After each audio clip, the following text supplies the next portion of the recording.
संजीव जी, मैं चाहूंगा कि आप एक ब्रीफ इंट्रोडक्शन दे दें. Yes, yes. Yeah, So, good you can morning, address the forum. Yes. everyone. Good morning. So, I am Sanjeev Pandey. I am a insolvency professional and insolvency consultant. I have been in this industry for almost 10 years now. I retired from State Bank of India as head of their NCLT division in 2022 May. I was head of that division for 5 years. So I have handled more than 1,000 cases of CRP, including many property builder cases, and then of course individual insolvency and other type of cases. Prior to that, I was also part of the team who worked on this law. So insolvency and bankruptcy code, for some of you who may not be very conversant with this law, let me briefly explain. Insolvency and bankruptcy code was a new act of parliament introduced in May 2016. Fundamentally, this law replaced the CDR mechanism and other restructuring mechanism of the banks. And one of the major change in this law was, like, there are other recovery acts in the country, like RDB Act, Recovery of Dues of Banks Act, that was promulgated in 1993, under which parties were set up. And then there is a SARFAESI Act, which I think most of you must be aware of these two acts. SARFAESI Act was promulgated in 2002. So under SARFAESI Act, bank can take over the collateral properties, collateral assets of a borrower in case of default or account becoming NPA without approaching the court. So the power of possession has been given to banks under the SARFAESI Act. And then bank can sell that property in the open market and recover their money. Under the RDB Act, bank has to file a recovery petition in the DRT, and then the recovery proceeding continues, and whenever bank gets a decree from DRT, it goes on for recovery suit to execute that decree. So actually both these acts did not result in much recovery, and they were taking a lot of time in recovery. So, and a situation became very, very precarious for Indian banks in sometime in 15-16, where our banks were saddled with NPAs of around 5 to 6%. Then RBI conducted a special audit of banks, and it revealed further NPAs. Finally, the NPA figure came out to be average of 11 to 12% of all banks. So banks almost became defunct because bank only has a capital of 10 to 11%. If you have an NPA of 11%, that means bank is failed already. But because most of the banks were government banks, so there was no run on the banks, but government really got concerned, RBI got concerned how to resolve this situation. So one proposal came, which was this Insolvency and Bankruptcy Code, and it was basically introduced to support the banks in their recovery. What is the difference between other acts and this act is that this is a creditor in control act, whereas earlier acts like BAFR, SICA Act, SARFAESI, of course, bank takes the possession, but RDB Act, the control of the project or the company remains with the promoter. So because of that, the promoters were happy that ultimately bank can go to the court, we can delay the proceeding in the court, but they cannot control our assets. We are from recovery funds. So they were comfortable. But under this act, suddenly the game changed. The moment a case is admitted in the NCLT, so NCLT is the court here, basically. And IBC is the act, and IBBI is the regulator, which regulates professionals like me, our IPs. They regulate the IPEs, entities, firms who deal in insolvency. They regulate information utility. So there are various entities which is controlled by IBBI. But all the litigation adjudication happens in NCLT. So let me explain briefly how this case starts. This law started for any business concern, a company, basically, company and LLP. Code, it will apply for everything, including individuals, including partnerships. But for now, since its promulgation in 2016, when I was also posted to IBBI on deputation from SBI, so this law was promulgated on 1st December. So government said, since we are not ready to execute this law for individuals and partnership because they are a huge number and we don't have the capacity of the courts, so they implemented for only companies and limited liability partnerships. So what the law says initially, it was any default. So here there is no question of NPA first of all. Like SARFAESI and DRT, account has to be NPA. But for IBC, any borrower whose account is in default of rupees 1 lakh, the bank can drag him to the NCLT. That 1 lakh was changed to 1 crore default during COVID to reduce the number of litigation because many of the companies were taken to court. There are fundamentally two type of creditors in this law. So there is a debtor, for those who may not understand this technical term. So debtor is somebody who has borrowed money, right? And creditor is who has given money. So here, because we are dealing on companies only, so it is called corporate debtor. So your company, your builder will be a corporate debtor here.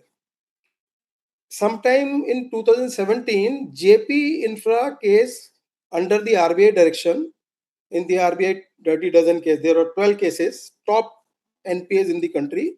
So RBI Yes, asked banks Sanjeev sir, yeah. Sanjeev sir, if you can just address the forum in Hindi, English both. Okay. Little bit. Yeah. Thank you. Thank you. हाँ, तो 2017 में RBI ने एक letter लिखा सारे बैंकों को कि आप ये 12 सबसे बड़े अकाउंट हैं जिनमें करीब 5 लाख करोड़ का एनपीए था, उनमें आपका जेपी इंफ्रा भी था, उसमें आपका एमटेक ऑटो था, उसमें आपका एरा इंफ्रा था, ऐसे 12 अकाउंट थे. तो जेपी इंफ्रा बस उसको एनसीएलटी में फाइल किया गया और थोड़े दिन बाद वो एडमिट हो गया. जब वो एडमिट हुआ तो हल्ला ये मचा कि देयर आर टू, जैसे मैंने बताया, दो तरह के इसमें क्रेडिटर्स होते हैं. एक तो जिसने कुछ सामान सप्लाई किया है, कोई सर्विस सप्लाई की, जैसे एम्प्लॉय हो गए, कोई रॉ मटेरियल सप्लायर हो गया, उनको बोलते हैं ओसी, ऑपरेशनल क्रेडिटर. और एक जिसने लोन दिया है कंपनी को against some rate of interest, उसको कहते हैं फाइनेंशियल क्रेडिटर. तो normally these creditors are divided into some banks, firms या एनबीएफसी जिन्होंने लोन दिया, या कोई भी जिसका एग्रीमेंट उसके साथ, बिल्डर के साथ या किसी कंपनी के साथ अगेंस्ट रेट ऑफ इंटरेस्ट, कोई इंटरेस्ट उसमें बिल्ट इन है एग्रीमेंट में. और दूसरा हो गया ऑपरेशनल क्रेडिटर, जहां पे इंटरेस्ट का कोई वो नहीं होता, उसने कोई माल सप्लाई किया है या सर्विस सप्लाई की है तो उसको ओसी रखते हैं. तो लॉ में ये प्रोविजन है कि क्योंकि एफसी जो है उनको फाइनेंस रिस्ट्रक्चरिंग समझ में आती है, तो उनको उन्होंने इसमें कमेटी बनाई गई सीओसी. तो जैसे ही केस एडमिट होता है उसके अंदर जो एक आईपी अपॉइंट होता है, मेरे जैसा एक व्यक्ति, उसको वहां पे आईआरपी बोला जाता है जब उसका अपॉइंटमेंट कोर्ट से हो जाता है एनसीएलटी से, तो वो एक 3 दिन के अंदर पब्लिक अनाउंसमेंट करता है जिससे सारी पब्लिक को पता लग जाए कि ये कंपनी एनसीएलटी में चली गई और इंसॉल्वेंट डिक्लेयर हो गई. उसके बाद वो आईपी जो आईआरपी कहलाता है अपॉइंटमेंट के बाद, वो 11 दिन के अंदर क्लेम्स एक्सेप्ट करता है और फिर उन क्लेम को वेरीफाई करता है और एक लिस्ट एनसीएलटी में जमा कराता है जिसमें वो इन दोनों टाइप के जो क्रेडिटर आए, जो क्लेम आए, उनको 2 लिस्ट में डिवाइड करता है. जहां पे उसके बाद एग्रीमेंट वगैरह है कि जहां पे रेट ऑफ इंटरेस्ट है, उसको लगता है ये फाइनेंशियल क्रेडिटर है क्योंकि देयर आर सफिशिएंट ग्राउंड्स, तो उसको फाइनेंशियल क्रेडिटर की लिस्ट बनाता है और एक ऑपरेशनल क्रेडिटर की लिस्ट बनाता है जिसमें कि services, employees, workers, government agencies, tax authorities, ये सब उसमें ऑपरेशनल क्रेडिटर आ जाते हैं.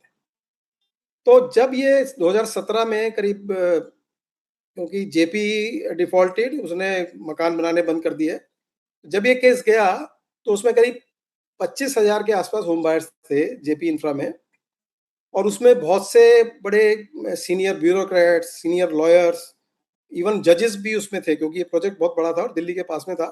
काफी बड़े बड़े लोगों ने उसमें फ्लैट अप्लाई किया हुआ था.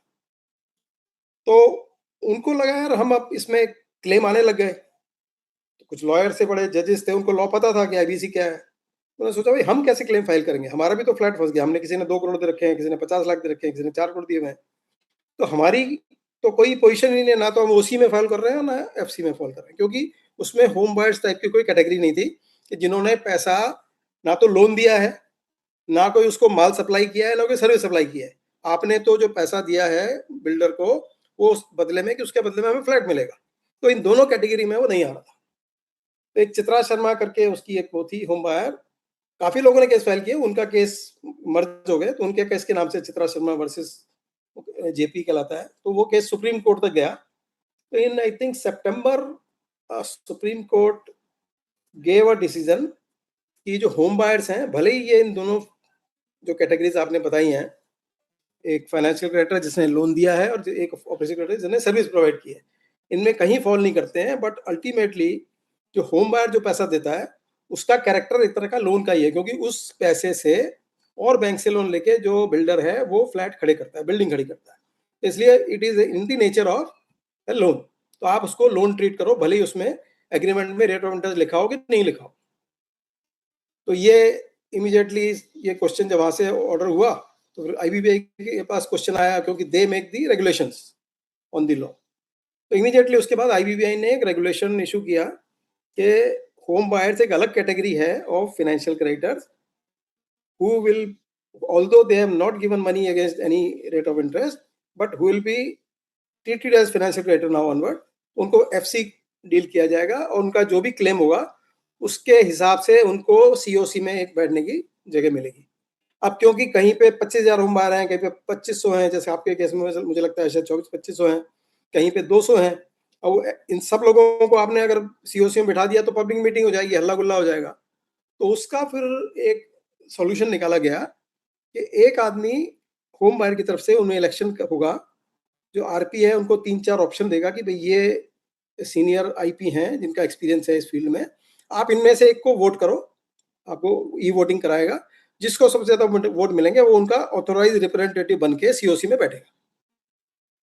मैं भी एक दो केस में ऑलरेडी ऑथोराइज रिप्रेजेंटेटिव करके, एक इसके आरएनए ग्रुप के 2 केसेस हैं, तो मैं सीओसी की तरफ से बैठता हूँ उसमें, तो इसलिए मुझे थोड़ा, तो ये हो गया लॉ का। तो जब वो आरपी जो आईआरपी जो है जो कोर्ट में एनसीएलटी में ये लिस्ट जमा कराता है, उसके बाद वो 1 महीने के अंदर जो फाइनेंशियल क्रेडिटर होते हैं उनको नोटिस देता है कि भाई मैं मीटिंग बुला रहा हूँ पहली, और सीओसी कंस्टिट्यूट करेंगे।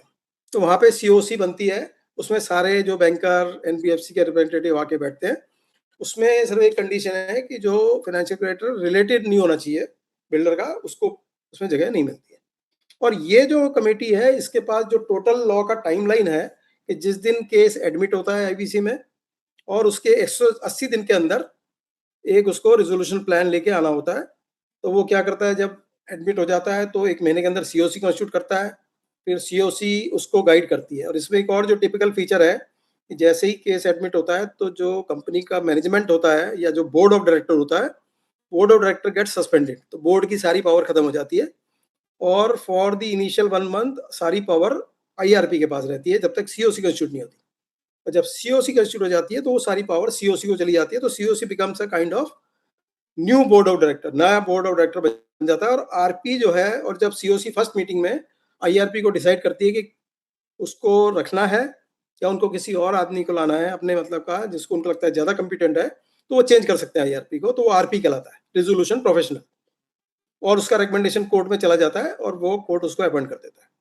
कोर्ट का काम सिर्फ यहाँ पे इतना ही है कि किसी ने अप्लाई किया जैसे इंस्टॉलवेंसी, तो कोर्ट सिर्फ ये देखेगा कि इसमें इस केस में कोई डिफॉल्ट है, इस केस में कोई डेट लिया हुआ है उसने, और जो डिफॉल्ट फाइल किया है विद इन लिमिटेशन पीरियड है। लिमिटेशन इसमें 3 साल का होता है। तो आपका अगर डिफॉल्ट 3 साल पहले हुआ है तभी आप 3 साल के अंदर अंदर का है तभी आप इसमें फाइल कर सकते हैं। अगर डिफॉल्ट उससे ज्यादा का हो गया तो you are out of limitation. तो ये बेसिक फंडामेंटल है। जब सीओसी बन जाती है फिर एक आरपी जो है एक इंफॉर्मेशन मेमोरेंडम बनाता है। जैसे आप लोग पब्लिक इशू में कई लोग अप्लाई करते होंगे, तो वहां पे प्रोस्पेक्टस टाइप की एक चीज होती है जिसमें सारा कंपनी का लेखा जोखा, सारा उसका बैकग्राउंड, उसकी प्रोडक्ट, उसके कितना उसके प्लांट हैं, क्या मशीन है, सब कुछ लिखा रहता है।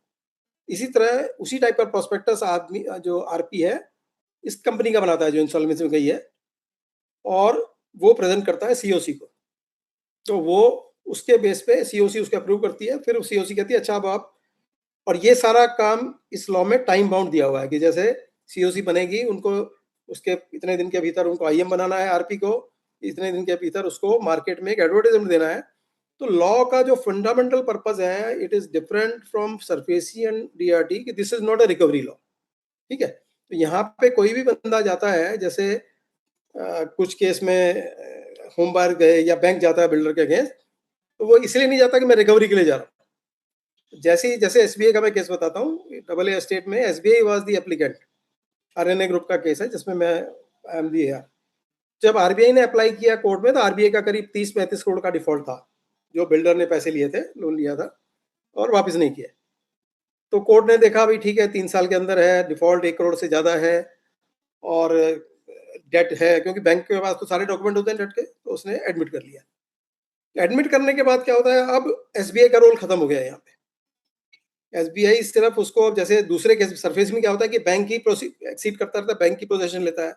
डीआरटी में क्या होता है, बैंक पार्टी होता है और बोरोवर पार्टी होता है, तो दोनों में केस होता है। बट यहाँ पे ये एक प्रोसेस इन रैम बोलते हैं लॉ में, कि ये कलेक्टिव प्रोसेस है।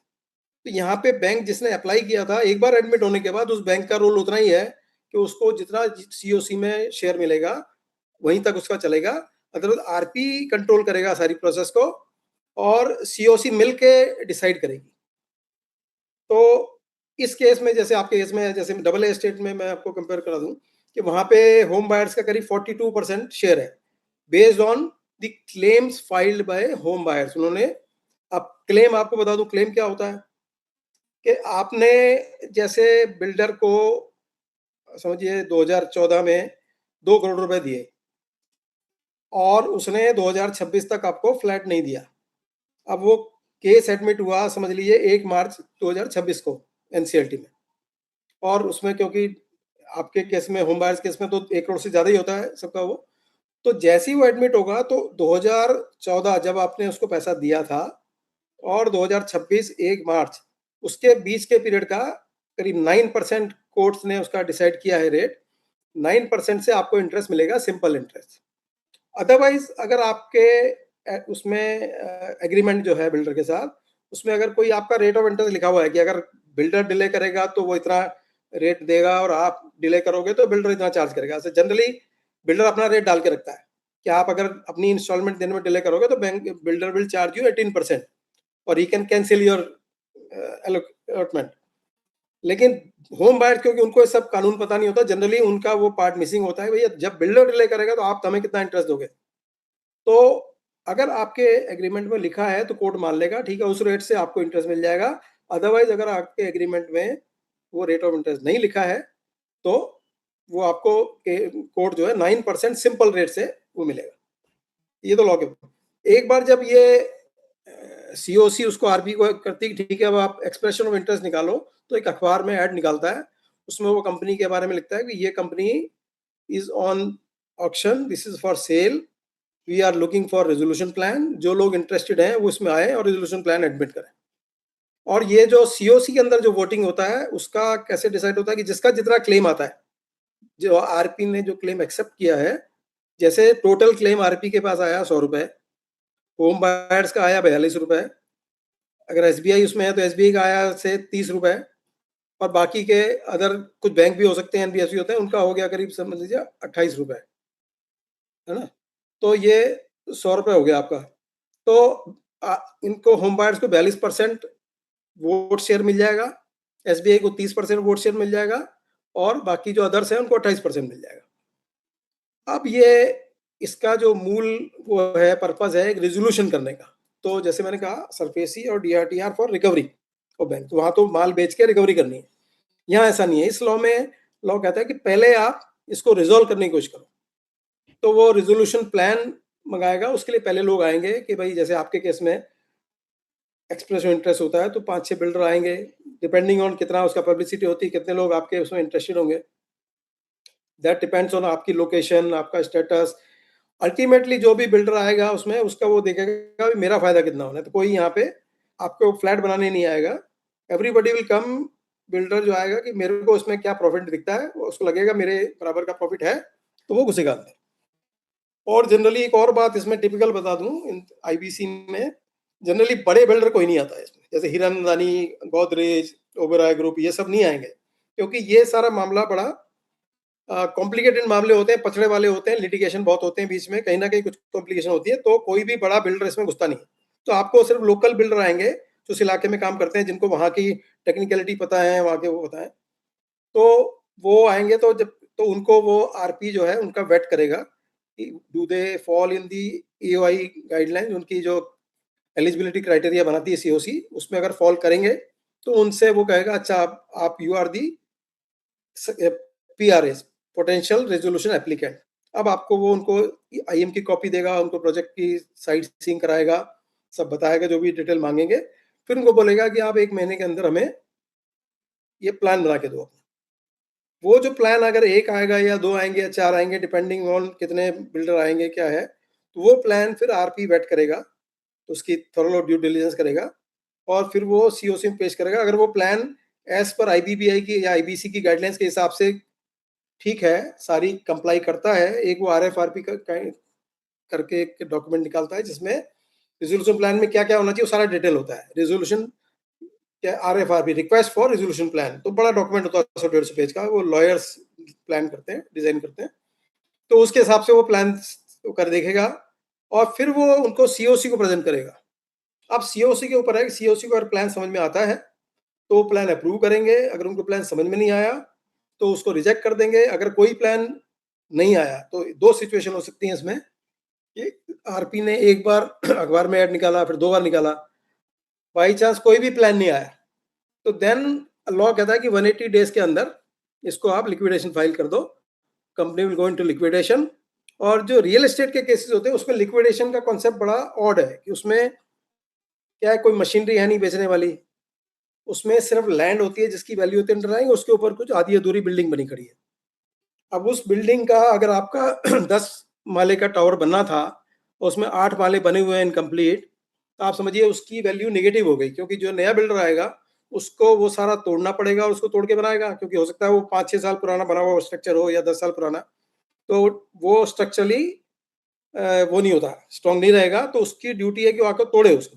तो वो जो स्ट्रक्चर में जितने करोड़ रुपए लगे थे बनाने में, अब उसको कम से कम उसके 20-30% पैसा उसको तोड़ने में लगेगा और उसमें टाइम लगेगा तोड़ने में, 4-6 महीने, साल भर, तब तक उसमें कोई काम चालू नहीं हो सकता।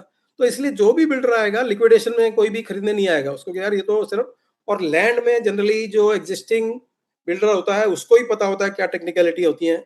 लैंड आपको पता होगा सबको, बॉम्बे इसके आसपास या इंडिया में कहीं भी लैंड एक्विजिशन और लैंड का मैनेजमेंट इज मोस्ट कॉम्प्लिकेटेड, और जानबूझ के आई डोंट नो हमारे लॉ मेकर्स ने रखा हुआ है उसको कॉम्प्लिकेटेड, क्योंकि वहीं से उनका जो भी इधर उधर का पैसा निकलता है। तो बिल्डर लोगों का एक ही एडवांटेज होता है कि they know the local laws, they know the technicalities, they know the बीच में क्या डेफिशिएंसीज हैं, क्या वो किया है, और उनके पास सारे उनको जो सिस्टम जो है हमारा, right from the politician to police to the land authority to local corporation to panchayat, जो भी मतलब लगता है वहां पे, और ऐसी एक अथॉरिटी नहीं होती है। रियल एस्टेट के केस में देर में भी 15-20 अथॉरिटीज, जिनको वो सेटिस्फाई कर पाता है, उसको अपने तरीके हैं उनके। तो ये बिल्डर, इसीलिए बिल्डर उसमें इतना प्रॉफिट मार्जिन लेके चलते हैं कि उसमें जो उनका प्रॉफिट मार्जिन होता है उसका काफी बड़ा पोर्शन इन सब एजेंसीज को सर्विस करने में लग जाता है। तो अब हम आते हैं कि आपके पास, अब आपको ब्रीफली मैंने समझा दिया, अब जैसे प्लान अगर आ गया तो फिर वो प्लान अगर सीओसी को समझ में आया, उस प्लान में specially in real estate plan जहाँ पे बिल्डर का प्लान है, तो उसमें 2 तरह के प्रोविजन देगा वो, कि मैं होम बायर्स को फ्लैट कब दूंगा बना के, और जो बैंक है और financial creditor other than home buyers हैं उनको कितना पैसा दूंगा। That will be the plan in the case of a real estate. Plan industry के हिसाब से अलग अलग हो सकते हैं, जैसे जेट एयरवेज का प्लान आया था वो अलग तरह का था, कोई एसआर स्टील का प्लान था वो अलग तरह का था। तो रियल एस्टेट केस में जनरली यही प्लान होगा कि builder has to provide for construction and completion of flats and hand over flats to the home buyers, और जो बैंक बीच में है उनको कितना पैसा देना है। जनरली इसमें क्या होता है कि मोस्ट ऑफ दिस अकाउंट्स और debt is not fully covered, जहां पे भी बैंक ने पैसा दिया है उसको पता है कि यहाँ पे जो ओरिजिनल बिल्डर अगर चला गया, वो पैसे लेके चला गया, तो जैसे मैं जिस केस में डील कर रहा हूँ वहां पे जो आरएनए ग्रुप था, उन्होंने होम बायर के पैसे लेके और सारा इधर उधर गायब कर दिया और फ्लैट नहीं बनाए। अब वो पैसा तो नया बिल्डर लगाएगा नहीं उसमें, वो कहेगा भैया आप, मैं अपना पैसा लगाऊंगा लेकिन आई विल सी कि वेदर इसमें मेरे को अपना फायदा दिख रहा है कि नहीं। जैसे हमारे केस में जो हुआ था कि उसमें जो फ्लैट एक आधी बिल्डिंग बनी हुई थी और बिल्डर, क्योंकि पुराना बिल्डर सारे पैसे लेके चला गया, तो वो they are asking the new builder जो आया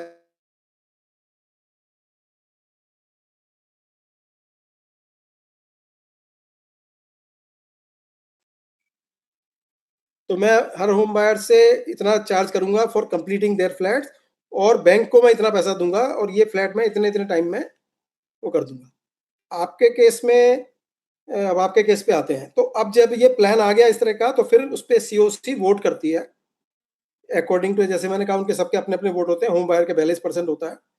किसी भी प्लान को अप्रूव करने के लिए 66% वोट मिनिमम लगता है। तो अकेले होम बायर मिलकर प्लान अप्रूव नहीं करा सकते 42% वाले। और प्लान तभी अप्रूव होगा जब 66% से ज्यादा लोग उसको समझे कि हाँ ये प्लान हमारे इंटरेस्ट का है और हम अप्रूव करें। तो उनको बैंक के साथ उनके साथ मिलकर बैठना पड़ता है, बात करनी पड़ती है, और वो प्लान अप्रूव होता है। फिर वो एनसीएलटी में जमा होता है प्लान। 66% वोट मिल गया तो वो प्लान अप्रूव माना जाता है, उससे ऊपर मिलेगा वो फिर आरपी ले जाके एनसीएल जमा कराता है। फिर एनसीएलटी अपना टाइम लेता है उसमें, वो 4-6 महीने, साल, कई बार 2-2 साल बैठा रहता है। वो उसको प्लान को बाँचते हैं बैठ के, उसको देखते हैं और फिर उसको अप्रूव करता है। और उसके बाद वो प्लान, फिर जो बिल्डर, जनरली क्या होता है, जो नया बिल्डर आता है वो कहता है भाई मुझे कम से कम 1 साल तो सारी जो आपकी सैंक्शन लैप्स हुई पड़ी हैं, सारी जो अप्रूवल लैप्स हो जाती हैं डिले होने से, वो लेने में लगेगा। सारा प्रोजेक्ट को स्टार्ट करने में 1 साल लगेगा। तो 1 साल का पीरियड तो मांगता है वो आपसे। फिर उसके बाद वो कहता है अगर कोई प्रोजेक्ट में, जैसे कोई टावर 80% बना हुआ है, ठीक है, इसमें मेरे को 1 साल लगेगा इसको 100% कंप्लीट करने में, 1 साल में मैं अलॉट कर दूंगा। कोई टावर 20% बना हुआ, वो कहेगा ये मैं चलो 2 साल में कंप्लीट कर दूंगा। कोई टावर शुरू नहीं हुआ, उसको खुदाई भी नहीं हुई, बेसमेंट भी नहीं खुदाया, तो वो कहेगा मैं 3 साल में। तो जनरली वो 1 साल से लेके 5 साल तक का पीरियड आपको बताएगा कि जिसमें आपको अलॉट करेगा। वो आपसे पैसे मांगेगा कि नहीं मांगेगा, ये डिपेंड करेगा कि उसको उसमें प्रोजेक्ट में कितना अपना सरप्लस दिख रहा है। उसके पास अगर इतनी जमीन पड़ी है कि और फ्लैट बना के वहां से अपना प्रॉफिट निकाल सकता है, तो आपको वो फ्री में फ्लैट दे देगा। अगर उसको लगता है नहीं, वो वहां पे उसके पास ना जमीन है ना पोटेंशियल है, तो वो आपसे कुछ पैसे मांग के जो भी कंस्ट्रक्शन कॉस्ट एटलीस्ट मांगेगा उस पर कंप्लीट करके दे देगा। तो ये प्लान जब अप्रूव हो जाता है, उसके वहां से वो डेट होती है। तो जैसे मैंने कहा कि पहले तो, अब हम टाइमलाइन पर आ जाते हैं, क्योंकि सबसे बड़ा जो नेगेटिव आईबीसी प्रोसेस का है वो उसकी टाइमलाइन है। तो टाइमलाइन शुरू होती है कि जैसे आपके केस में मुझे पता लगा एलआईसी ने एनसीएलटी में एप्लीकेशन लगा दी है। तो ये लगाई से उसने 1 महीना पहले लगाई है, 2 महीने पहले। जनरली एनसीएलटी 6 महीने, साल उसको एडमिट करने में ले लेता है। अगेन डिपेंड करता है कि कौन लॉ फर्म कितना एग्रेसिवली उसको करती है। तो ये आप मान लो मिनिमम, चलिए मानिए 6 महीना लगते ही लगते हैं एडमिट होने में, क्योंकि उससे पहले वो काउंटर पार्टी को ऑब्जेक्शन फाइल करने को देगा, फिर उसका वकील कहेगा सर मेरा को आज मेरा क्लाइंट अवेलेबल नहीं है, इस तरह करके वो 5-6 डेट निकाल देते हैं। तो 6 से 9 महीने तो आप मिनिमम मान लीजिए एडमिशन में जाता है। फिर एडमिट हो गया, सीआरपी एडमिट हो गई, कहने के लिए लॉ कहता है कि 180 डेज में इसको कंप्लीट करना है प्रोसेस को। जो आईबीपीआई जो उसका रेगुलेटर है, अभी उसने जो डाटा छापा है उसमें average time taken by every insolvency process approximately 750 days, यानी करीब करीब 2.5 साल। मैं जो केस कर रहा हूँ वो दिसंबर 2023 में एडमिट हुआ था, और हमने अभी मार्च में जाके उसका प्लान सबमिट किया है। तो 2.5 साल वो चला। अभी प्लान कब अप्रूव होगा वो अभी, क्योंकि उसमें और एनसीएलटी में चैलेंजेस हैं, आईए लग रही हैं, तो अभी साल भर वहां लग सकता है। तो दिसंबर 23 का एडमिट हुआ केस, दिसंबर 26 तो नहीं होगा, शायद मुझे लगता है जून 27 तक हो जाएगा। ये टाइमलाइन आप मान के चलो एक रियल एस्टेट के केस में। सो जून 27 में वो प्लान अप्रूव होगा। उसके बाद 1 साल बिल्डर बोलेगा कि सर मेरे को सारी अप्रूवल्स वगैरह लेने में लगेगा। तो आ गया जून 28, वहां से वो कंस्ट्रक्शन स्टार्ट करेगा, और उसके हिसाब 5 साल के अंदर आपको। तो this is the timeline generally I would suggest कि this is what is IBC about. फिर दूसरा एक, कई बार उम्बार्स को लगता है कि हम तो रीरा एक्ट भी है और ये कंज्यूमर के एक्ट भी है। तो मैं आपको बता दूं कि रीरा एक्ट में, मतलब RERA is kind of a toothless tiger. वहां पे वो ऑर्डर निकाल सकता है, ऑर्डर को इम्प्लीमेंट नहीं करा सकता। एटलीस्ट एनसीएलटी का ऑर्डर जो है वो इम्प्लीमेंट होता है। It is binding on all agency, जहाँ जिसका नाम उसमें होगा, जैसे होम बायर्स को भी बाइंडिंग होगा, वो बैंक्स को भी बाइंडिंग होगा, वो स्टेट अथॉरिटीज जो होगी, लैंड ओनिंग एजेंसी को बाइंडिंग होगा। तो कोई उसमें नकार नहीं सकती। तो रीरा का और कंज्यूमर कोर्ट का उतना बड़ा वो नहीं है, तो वहां से बहुत कोई सोल्यूशन निकल नहीं रहा है इसका। तो अब आपके केस में आप मेरे से क्वेश्चन पूछ सकते हैं, मैंने ब्रीफली आपको बता दिया। ये होता है अगर लिक्विडेशन में जाता है, कोई प्लान नहीं आता, तो उसके बाद तो होम बायर को कोई पैसा नहीं मिलेगा, और जो लैंड है उस पर पहला चार्ज क्योंकि बैंकों का होता है, मॉर्गेज होती है लैंड, तो बैंक उसको बेच के अपना पैसा निकाल सकते हैं। तो होम बायर की लिक्विडेशन में तो बहुत ही खराब रहेगी। सर मुझे एक चीज पूछना था आपसे, एक क्वेश्चन मेरा ये था कि जैसे हाँ आपको पता, अभी आपने बोला ही कि एलआईसी ने ऑलरेडी एनसीएलटी फाइल कर दिया है हाँ। और बाकी बैंक्स भी एनसीएलटी वगैरह फाइल करेंगे। हम्म तो अभी मुझे ये जानना था, हम एज अ बायर, हम्म हमारा एनसीएलटी का क्या प्रेफरेंस रहेगा in the court of law? और हम्म, आपको ये भी पता होगा कि प्री एनसीएलटी एक बिल्डर को एक ये मिला हुआ है, बिल्डर आया हुआ है इनके संग एसोसिएट कर रहा है, हाँ हाँ तो वहां हमारे लिए क्या बेनिफिशियल रहेगा, वो भी हाँ। मुझे थोड़ा सा जानना yes। था आपसे हाँ, जी। तो फिर अब हम आपके क्वेश्चन पास, आंसर्स का ये शुरू करते हैं सर। बिल्कुल बिल्कुल, तो इसका जी ना आपके पास अब दो ऑप्शन हो गए बेसिकली। तो ये आपको मैंने बताया रीरा कोई इफेक्टिव ऑप्शन नहीं है, रीरा से ऑर्डर ले आओगे वो इम्प्लीमेंट नहीं होगा। तो you have two options now, एक तो आईबीसी के थ्रू, जैसे उसने एनसीएलटी में अप्लाई कर ही दिया ऑलरेडी, और एक उसको एनसीएलटी के बाहर करें। ये दो ऑप्शन आपके पास हैं। तो अभी जो जैसे आपने बोला विशाल जी ने कि आपके इनके पास, अच्छा सबसे बड़ी बात मैं आपको बताऊं, बिल्डर मैंने मतलब काफी केसेस बिल्डर्स के डील किए हैं, तो सबसे ज्यादा दिक्कत जो आती है उन केसेस में है जब बिल्डर बदमाश है, वो भागा हुआ है ना। आपको मैं एक नाम गिना सकता हूँ, कमला ग्रुप एक बहुत बड़ा रेप्यूटेड ग्रुप है यहाँ का।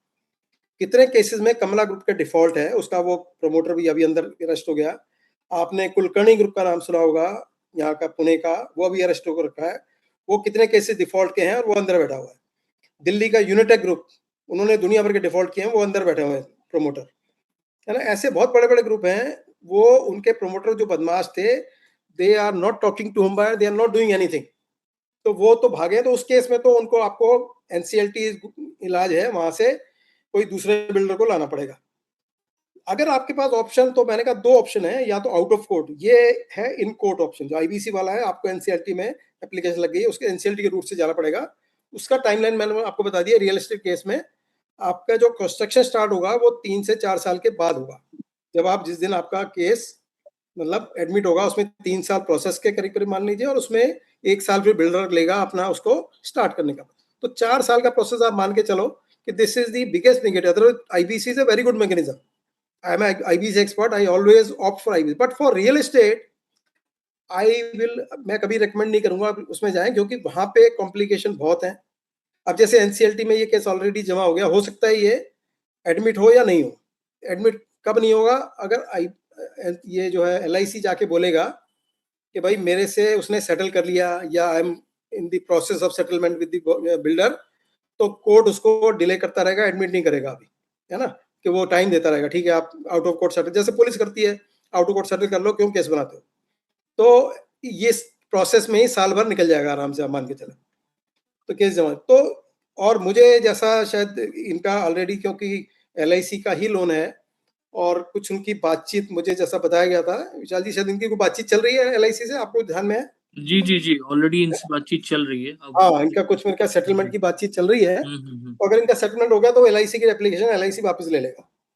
उस केस में आपके पास ये ऑप्शन आता है कि अब आप सारे इकट्ठे होके एक एप्लीकेशन फाइल करो, अगर एनसीएलटी रूट में जाना चाहते हैं।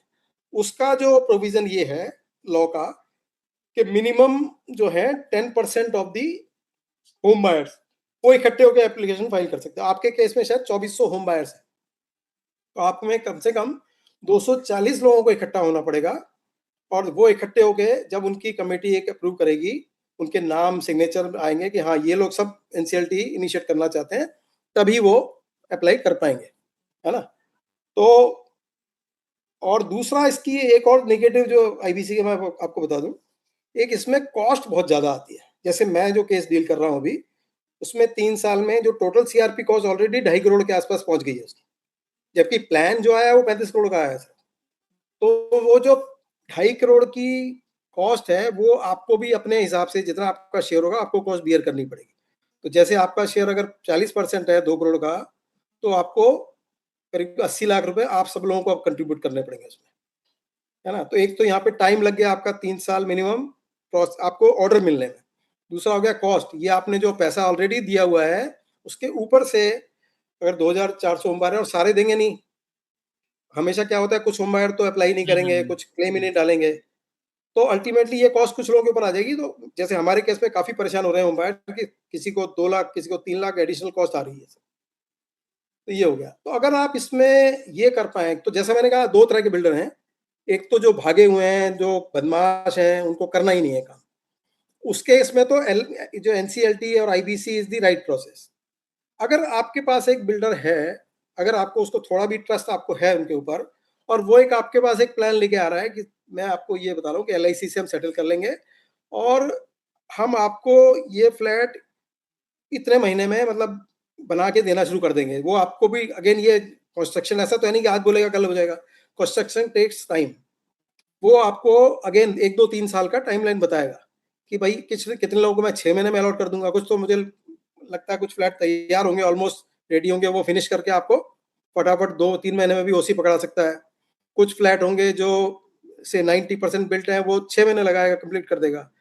कुछ टॉवर आधे बने होंगे तो 1 साल में कर देगा, 2 साल में कर देगा। तो वो आपको 3 साल 2 साल जो भी वो आपकी निगोशिएशन के ऊपर रहेगा बिल्डर से, तो आप उससे उसका प्लान ले लो कि आप क्या प्लान देते हो, और उस प्लान को आप भले ही कोई मीडिएटर बीच में डाल के या कोई ऐसी एजेंसी जो उसको मॉनिटर करे, जैसे हम आईबीसी में बोलते हैं मॉनिटरिंग कमेटी, तो आप एक ऐसी मॉनिटरिंग कमेटी बना दो जिसमें कोई थर्ड पार्टी कोई बंदा हो, एक आपके 2 3 लोग हो और उसमें एक बिल्डर का आदमी हो। वो प्रोजेक्ट को मॉनिटर करेगी आपके पे, कोई 2400 लोग तो मॉनिटर कर नहीं सकते। तो आपको ये रिस्पॉन्सिबिलिटी किसी को देनी पड़ेगी कि भाई ये जो लिख के दे रहा है प्लान में, ये फॉलो कर रहा है कि नहीं कर रहा है, वो आप काम कर लो। तो मुझे लगता है कि अगर आपको विदाउट एनसीएलटी अगर एक सॉल्यूशन मिल रहा है, तो आप अपने 3 साल सेव कर सकते हैं। That is the only thing I can say. अगर आप आईबीसी रूट में जाना है तो दैट इज अवेलेबल, तो अभी एलआईसी चला ही गया है, अगर इन्होंने सेटल कर लिया उसका निकल जाएगा तो आप अप्लाई कर सकते हैं। आपकी एप्लीकेशन लगेगी, उसके बाद 6 महीने साल एडमिट में लगेगा, फिर आपको ही कॉस्ट लगेगी, आपको आरपी पकड़ना पड़ेगा। आरपी की मिनिमम फीस जो होती है आपके केस में कम से कम 3 लाख रुपए महीना तो उसकी फीस होगी, फिर उसके खर्चे होंगे ट्रैवलिंग के ये वो। तो मिनिमम से मिनिमम जो कॉस्ट पड़ती है वो 5 से 6 लाख रुपए महीना पड़ती है इसकी, बिल्डर के केस में। तो 6 लाख रुपए महीना इन तो 3 साल का आप लगा लो। तो और वो उसके अलावा फिर जब लिटिगेशन होंगे, तो इसमें दूसरी दिक्कत क्या आ सकती है कि अगर आप आउट ऑफ कोर्ट चल रहे हो तो कोई लिटिगेशन नहीं है, एटलीस्ट जो लिटिगेशन होगा भी किसी से तो वो बिल्डर सेटल करेगा। लेकिन अगर एक एनसीएलटी में चला गया और वहां पे जैसे बिल्डर ने अपना लगा दिया कि भाई मैं इसको अपोज करता हूँ, तो वो उसको डिले कर सकता है, फिर वो यहाँ से उसका रिजेक्ट होगी तो एनसीएलटी में अपील में जा सकता है। तो there is lot of scope of litigation and delay. तो अगर वो बिल्डर चाहेगा या कोई भी थर्ड पार्टी चाहेगा, होम बायर भी कोई चाहेगा, तो प्रोसेस को डिले कर सकता है। अब होम बायर में किसी ग्रुप ने जाके एक एप्लीकेशन लगा दी, सर हमारा हमें नहीं समझ में आ रहा प्रोसेस, उन्होंने, तो कोर्ट को क्या करना पड़ेगा, कोर्ट को जितनी भी एप्लीकेशन लगेगी सबको सुनना पड़ेगा पहले। अब मैं आपको एनसीएलटी की हालत बता दूं, इंडिया में करीब करीब 30 बेंच हैं एनसीएलटी की, जिनमें 2 2 मेंबर बैठते हैं, एक जुडिशियल मेंबर कहलाता है, एक टेक्निकल। तो वो जो एनसीएलटी बेंच है उसमें डेली हर बेंच में 70 80 100 मामले लगते हैं। बेंच सुबह 11 बजे बैठती है और 4 बजे उठ जाती है, उसमें बीच में उसका लंच भी होता है। बेंच दिन में 80 मामलों में से मुश्किल से 6 7 या 10 मामले सीरियसली हैंडल कर पाती है, बाकी सब मामलों में डेट लगा देती है। तो ये बहुत बड़ा कैपेसिटी कंस्ट्रेंट हो रहा है एनसीएलटी में कि जो मामले लगे हुए हैं उसको सुनने का टाइम ही नहीं, उनके पास कैपेसिटी नहीं है। फिर वो जो 70 मामले अगली डेट मिल जाती महीने बाद की, फिर वो लगते हैं, फिर वो 10 मामले सुन के 60 फिर लगाता है और नए मामले आते रहते हैं। तो कोर्ट प्रोसेस आप सबको पता होगा इंडिया की कोर्ट कैसे काम करती हैं।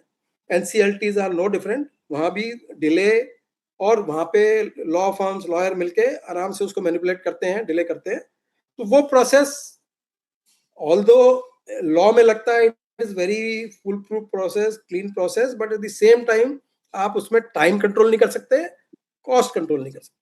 और वो प्रोसेस अल्टीमेटली कहाँ जाएगी, 1 साल 2 साल के बाद उसमें प्लान आएगा नहीं आएगा, या उस प्लान में भी हो सकता है आपका यही बिल्डर आए, क्योंकि ये बिल्डर प्लान जमा करा सकता है उसमें।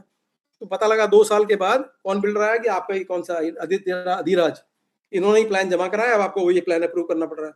तो आपको अगर वो प्लान आज भी वही प्लान दे रहा है और वो 2 साल के बाद वो एनसीएलटी के थ्रू भी वही प्लान लेके आ रहा है, तो आप अपने आप सोचिए क्या बढ़िया है कि कम से कम आपने एनसीएलटी का खर्चा बचा लिया, अपना टाइम बचा लिया, और वो प्लान आपको करके दे रहा है। ओनली थिंग एनसीएलटी में होगा कि NCLT will give order, court order, कि प्लान इंप्लीमेंट होना चाहिए। वो इंप्लीमेंटेशन के लिए आप कुछ ऐसा मैकेनिज्म, आप बॉम्बे में बैठे हो, आपके पास सारे तरह की बड़ी लॉ फर्म है, लॉयर हैं और मौजी लोग हैं, आप पूछ के कोई ऐसा वो बनाओ जो उनको मॉनिटरिंग एजेंसी बना दो, किसी आर्किटेक्ट फर्म को लगा दो, आपको हर महीने रिपोर्ट देगी कि भाई ये क्या कर रहा है, क्या कितना कंस्ट्रक्शन किया, कितना वो किया, और एक ऊपर से मॉनिटरिंग कमेटी लगा दो अपने, जिसमें आपके आदमी हो वो उसको मॉनिटर, तो दो दो आपके पास सपोर्ट हो जाएंगे। तो आई थिंक अगर आपको टाइम और खर्चा बचाना है तो सीधे, और आपको अगर बिल्डर पे ये है कि आप बिल्डर को संभाल सकते हो उसकी, क्योंकि वो जिसको लेके आया है उसको, वो भी उसमें पैसा लगाने के लिए तैयार है, मुझे जैसा पता बताया था इन्होंने, विशाल जी ऐसे है ना, जो जी जी लेके जी आए वो रेडी टू इन्वेस्ट। तो मुझे लगता है कि ये अल्टीमेटली आपको एक प्लान लेना है, एनसीएलटी के थ्रू भी एक प्लान लेना है। वहां पे रिस्क ये रहेगा कि 3 साल के बाद या 2.5 साल के बाद आपको पता लगा आदित्य राज ही एक अधिराज ही प्लान लेके आया और कोई नहीं आया, या 2-3 लोग आए वो भी सब नाम मात्र के हैं, किसी का प्लान ढंग का नहीं है। और आज भी आपको अधिराज एक प्लान बता रहा है कि जिसमें आपको कर रहा है, तो वो आप अपना जो फ्लैट का डिले है 2-3 साल का जो लॉ में लगेगा, वो टाइम बचा सकते हो, जो आपकी कॉस्ट लगेगी वो बचा सकते हो। तो ये मैं यहाँ के छोड़ दूँ। अब मैं I am ready to answer any of your queries. Vishal ji मेरी थैंक मैंने यू आपकी, Sanjeev ji, thank Sanjeev you ji, thank you. हाँ विशाल जी। हाँ हाँ पंकज जी बोलिए ना। हाँ, संजीव जी थैंक यू, आपने काफी डिटेल में सारी चीजें रखी हैं सबके सामने। हाँ मेरा ये क्वेश्चन था कि अभी जो अभिराज एक बिल्डर के साथ में जो प्रपोजल बायर के सामने रखा हुआ है, हाँ हाँ, जिसपे हम लोग काफी लोग ग्रुप में डिस्कशन सारे चल रहे हैं, तो क्या है हम्म, कि अभी जो इनिशियल प्लान था वो प्लान चेंज हो रहा है, क्योंकि कोई भी अच्छा, बिल्डर आएगा तो वो हम्म, प्लान में तो चेंजेस आएंगे, तो वो नहीं प्लान को प्लान में, हाँ ठीक, पूरा लेट मी करिए आप। कंप्लीट लेट मी हाँ कंप्लीट। यस यस यस, तो प्लान में चेंज के लिए अभी क्या है कि अधिराज और जो बिल्डर है वो हम बायर से कॉन्सेंट मांग रहा है। तो हाँ एक बड़ा डाउट ये आ रहा है कि अगर हम कॉन्सेंट दे दे रहे हैं, अगर हम हाँ बिल्डर को एनओसी दे दे रहे हैं, हाँ, और उसके बाद भी अगर कुछ ऊपर नीचे होता है, अगर बिल्डर अपने कमिटमेंट को फुलफिल नहीं कर पाता है विथ न्यू बिल्डर, हम्म, तो क्या हमारा लीगल राइट हमारे पास सेफ गार्ड रहेगा कि हम वो कॉन्सेंट देने के बाद हमारी लीगल राइट चली जाएगी? नहीं क्योंकि अभी तो आप करोगे वो आउट ऑफ कोर्ट है सारा मामला, है ना। हाँ, आउट ऑफ कोर्ट है, तो मान हाँ लीजिए कि तो अगर प्लान आप में क्या जो कर सकते हो हाँ कि इसमें 2-3 ऑप्शन हो सकते हैं। एक तो आप वो रीरा में जमा करा दो, वो प्लान जो भी देता हम्म, है ना, रीरा में रजिस्टर हो गया तो उसके बाद हम्म, वो बाउंड हो गया, रीरा से तो कम से कम बंद गया ना वो। कल को रेरा में दोनों, तो अभी क्या है कि जब वो प्लान देंगे तो वो प्लान तो रेरा से ही अप्रूव होगा, क्योंकि प्लान में ही हाँ चेंज है, तो बिल्कुल रेरा बिल्कुल में तो जाएगा ही। तो रीरा यहाँ जाएगा, और बिल्डर बाकी को, सब अथॉरिटी से भी चेंज होगा, जो वहाँ की लैंड ओनिंग अथॉरिटी हाँ होंगी, जो भी हाँ, सैंक्शन लाइसेंस की अथॉरिटी होगी, सबसे तो होगा। बिल्डर का एक मेजर कंसर्न ये है कि क्या ये चीज हम लीगल, हमारा राइट तो नहीं चला जाएगा ना एनओसी नहीं नहीं देने नहीं नहीं, वो कैसे चला जाएगा में? आपका नहीं भाई। जाएगा ना? आपके दो चीजें, जैसे आपका अगर जो अलॉटमेंट एग्रीमेंट है वो रजिस्टर्ड है सबका मोस्टली, हाँ हाँ, है ना, तो वो तो लीगल राइट तो वहां से आ रहा है ना आपका। हम्म, भाई एक दिन आपका एग्रीमेंट रजिस्टर हो गया, लॉ में क्या है, जो चीज रजिस्टर होगी वो आपका राइट बन गया है। करेक्ट, जब तक रजिस्टर नहीं हुई, वहां पे लॉ में गवर्नमेंट के रिकॉर्ड में नहीं आए, तो आपका राइट नहीं है, है ना, फिर आपको प्रूव करना पड़ेगा कोर्ट में कि मेरा राइट है। But once you are registered you have a legal right, ठीक है। तो वो तो राइट तो कहीं नहीं जा रहा आपका। ओके, वो सिर्फ ये होगा कि आप उसको अपनी एक कमेटी बना के जो भी प्लान बन रहा है उनसे निगोशिएट करें, और उसमें कमेटी वो इन्वॉल्व रहे सारे में, जो भी वो बना रहा है, और आपको क्या मिल रहा है उसमें अल्टीमेटली। मुझे एक क्वेश्चन जो लगा था इसमें आया था आपके लिस्ट ऑफ क्वेश्चंस में, कुछ लोग सोच रहे थे कि हमें इसमें फ्लैट के अलावा भी कोई आएगा तो ऊपर से कुछ देगा। तो मैं आपको बता दूं कि वो कोई इसमें आईबीसी में तो कोई कॉन्सेप्ट नहीं है। आपको under IBC maximum you get is a flat, minimum you get is zero. मतलब जैसे लिक्विडेशन में गया तो आपको कुछ नहीं मिलेगा, क्योंकि सिर्फ लैंड रहेगी, और वो जो बिल्डिंग बनी है वो तोड़ने के पैसे और लगेंगे, वो आप दोगे करेक्ट, नहीं कोई भी, है ना। करेक्ट, और मैक्सिमम जो मिलेगा वो फ्लैट करेगा। उसमें जो हम लोग तरीका देखते हैं आईबीसी में, क्योंकि ये मार्केट मैकेनिज्म है, तो उसमें ये कोशिश करते हैं कि जिस किसी भी केस में कम से कम 5-6 बिल्डर आ जाए तो कंपटीशन क्रिएट करें। जब कंपटीशन क्रिएट होगा तो एक बिल्डर आपको बोलेगा सर मैं तो आपको सिर्फ एक बेसिक फ्लैट बना के दे दूंगा। दूसरा आएगा, जैसे मार्केट में बिल्डर फ्लैट बेच, दूसरा आएगा नहीं नहीं सर हम तो आपको बढ़िया सा एक स्विमिंग पूल बना के देंगे, एक बढ़िया क्लब हाउस बना के देंगे, एक जिम बना के देंगे। तीसरा आएगा मैं ये सब तो बनाऊंगा, मैं आपको साथ में एक वो भी बना दूंगा, अंदर आपको एसी लगा के दे दूंगा। चौथा आएगा मैं आपको पूरा कंप्लीट किचन विचन कंप्लीट करके दूंगा, है ना। तो ऐसे मतलब अलग अलग अपने प्रपोजल देंगे, उसमें से आपको आप चूज कर सकते हो कि 6 बिल्डर आए। लेकिन ये सब अभी आज की डेट में आप प्लान में जाओगे, कब एडमिट होगा, कब वो स्टेज में जाएगा, कितने बिल्डर आएंगे, सब अननोन है। सर मेरा वही क्वेश्चन है, दूसरा हाँ क्वेश्चन मेरा वही है। हाँ एनसीएलटी सुनने में तो चीजें लगता है कि चलो कोर्ट ऑफ लॉ है, वो हाँ सारे वो मतलब लीगल है, सारा मामला ओपन है, हाँ लीगल है, ट्रांसपेरेंट है, लेकिन वो लीगल है। लीगल क्या होता है कि मैं अभी जो मैं आप चूंकि वहां पे हो आपको पता है, हम्म। मुझे एक एवरेज टाइमलाइन आप बता सकते हैं सब बायर को कि क्या टाइमलाइन लगता है एक सही में फैसला आके एग्जीक्यूशन के लिए? अब क्योंकि वो मैं क्या आपको एक्चुअल बताया था ना, जिस केस में मैं एक डील कर सेकंड रहा एक हूँ, मैं जिसका सेकंड ले रहा था। हाँ एक सेकंड हाँ। तो होता क्या है कि मान लीजिए एनसीएलटी में कोई अप्रूवल हो गया, कोई रेजोल्यूशन प्लान का जिसको सीओसी ने अप्रूव किया, एनसीएलटी ने भी अप्रूव कर दिया, हम्म। लेकिन इस पूरे प्रोसेस में अप्रोक्सीमेट आपके हिसाब से मिनिमम कितना टाइम लगता है? हाँ मिनिमम मेरे बताया को तो। तो नहीं लगता है कि जो आप लॉ के हिसाब से बता रहे हैं 180 डे, 10 दिन के अंदर सीओसी फॉर्म करना, चाहे आप 2 साल के अंदर उसका जजमेंट देना, हम्म क्योंकि एक केस मैं भी जानता हूँ। हम्म 2020 अगस्त में एक केस फाइल हुआ था एनसीएलटी हम्म में, जिसको मैं भी देख रहा हम्म हूँ। उस केस को फाइल हुआ, 3 साल में उसका सीओसी रेजोल्यूशन प्लान आया, हम्म रेजोल्यूशन प्लान अप्रूव हुए 2.5 साल हो गया। अभी तक इम्प्लीमेंटेशन शुरू नहीं हुआ। नहीं, एक और चीज बता रहा हूँ, रेजोल्यूशन हाँ प्लान अप्रूव हुए भी 2.5 साल हो गया, और हाँ। कोई लिटिगेशन भी नहीं है अलग से। ओके। फिर भी जो प्लान इम्प्लीमेंट हो रहा एनसीएलटी है वो केस है। को लेके बैठी हुई है, बैठी और हुई, अभी यस। तक जजमेंट नहीं आया। तो मैं जो आपको बता रहा हूँ ना 3 साल हाँ, का, मैं वो एवरेज बता रहा हूँ कि अभी तक एनसीएलटी में करीब करीब सर बुक ऑफ लॉ 5,000 मत बाई। बताइए, हाँ रियल स्टोरी बताइए, बुक ऑफ लॉ मत बताइए। हाँ, तो मैं दो स्टेट रियल एस्टेट बताता हाँ हूँ कि जैसे जेपी इंफ्रा, ठीक है, सबसे बड़ा केस है रियल एस्टेट का। जेपी हाँ इंफ्रा जो है हाँ आज तक हाँ, का सबसे बड़ा केस है रियल एस्टेट का, करेक्ट। जिसमें करीब 25,000 होम बायर्स हैं, है ना, और बहुत बड़ा एरिया है उसमें, मतलब किलोमीटर्स में एरिया है और बहुत प्राइम लैंड है, और नोएडा के अंदर बनना था, ग्रेटर नोएडा में। ठीक है, वो केस 2017 में हमने फाइल किया अंडर द आरबीआई इंस्ट्रक्शंस। उसका प्रोसेस चला, वो चला 2021 में आके कुछ उसमें प्लान आया, उसमें शायद एनबीसीसी ने प्लान दिया, फिर वो उसमें दूसरी पार्टी जो सुरक्षा थी उन्होंने ऑब्जेक्शन निकाला, अल्टीमेटली एनबीसी बैकड आउट और वो प्लान फेल हो गया। तो फिर सुप्रीम कोर्ट में गया, सुप्रीम कोर्ट ने कहा अच्छा दोबारा प्रोसेस रन करो।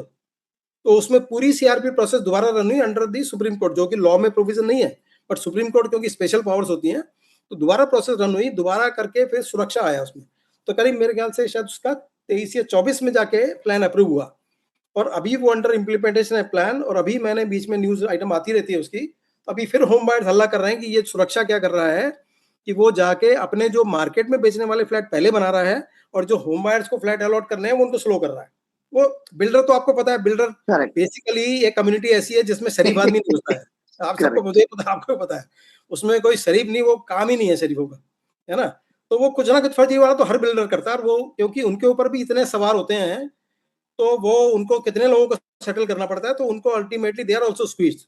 कई बार तो इतना स्क्वीज हो जाता है कि उसकी प्रोजेक्ट की वायबिलिटी खत्म हो जाती है। तो आपके केस में भी मुझे जो जितना पता लगा था कि वो डिले हुआ क्योंकि लोकल अथॉरिटीज ने जो यूटिलिटीज वगैरह बनानी थी, रोड बनानी थी, वो नहीं बनाई। आई डोंट नो, डिटेल आपको पता होंगे। But is if there is some genuine reason for default, आपको लगता है कि चलो 100% ट्रस्ट नहीं है, आपको 70-80% ट्रस्ट है बिल्डर पे, और जो ला रहा है, और आप उसको ट्रस्ट को, मतलब मैं कहता हूँ ट्रस्ट, सिर्फ ट्रस्ट मत करो, ट्रस्ट बट वेरीफाई, है ना। तो आप साथ में एक ऐसी कमेटी बना के लगा सकते हो ऐसी कि उसको वेरीफाई भी करते रहे साथ साथ, है ना। ब्लाइंड ट्रस्ट नहीं चलती आज के जमाने में, वो भी करेक्ट। कर सकते हो। तो आई वुड रेकमेंड, तो जेपी का आपने बताया 7 साल हो गए अभी तक फ्लैट नहीं मिले लोगों को। दूसरा केस मैं जो हैंडल कर रहा हूँ वो 2022 में फाइल हुआ था, 2023 दिसंबर में जमा हुआ, और अभी मार्च में हमने प्लान सबमिट किया है। एनसीएलटी ने उसमें एक कर दिया, दोबारा से वैल्यूएशन ऑर्डर कर दिया, क्योंकि एक पार्टी चली गई कोर्ट में कि मुझे वैल्यूएशन नहीं समझ में आ रहा है। अब वो वैल्यूएशन में 6 महीने लगाएगा वैल्यूअर, 6 महीने बाद वैल्यूएशन रिपोर्ट देगा, उसके बाद एनसीएलटी और 6 महीने लेगा।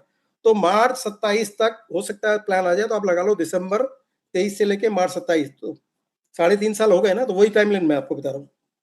और इसमें टाइमलाइन में अभी एडमिशन की टाइमलाइन नहीं है कि वो टाइम कितना लेगा जमा करने में, उसको एडमिट करने में। तो वो अगर 1 साल और लगा लो तो 4.5 साल। ठीक है ठीक है। संजीत जी। पंकज जी, मैं और भी लोगों के क्वेश्चंस हैं। हाँ हाँ ये हाँ, शिव जी हैं, शिव बी सिंह। हम्म। सर आप अपना क्वेश्चन पूछिए सर।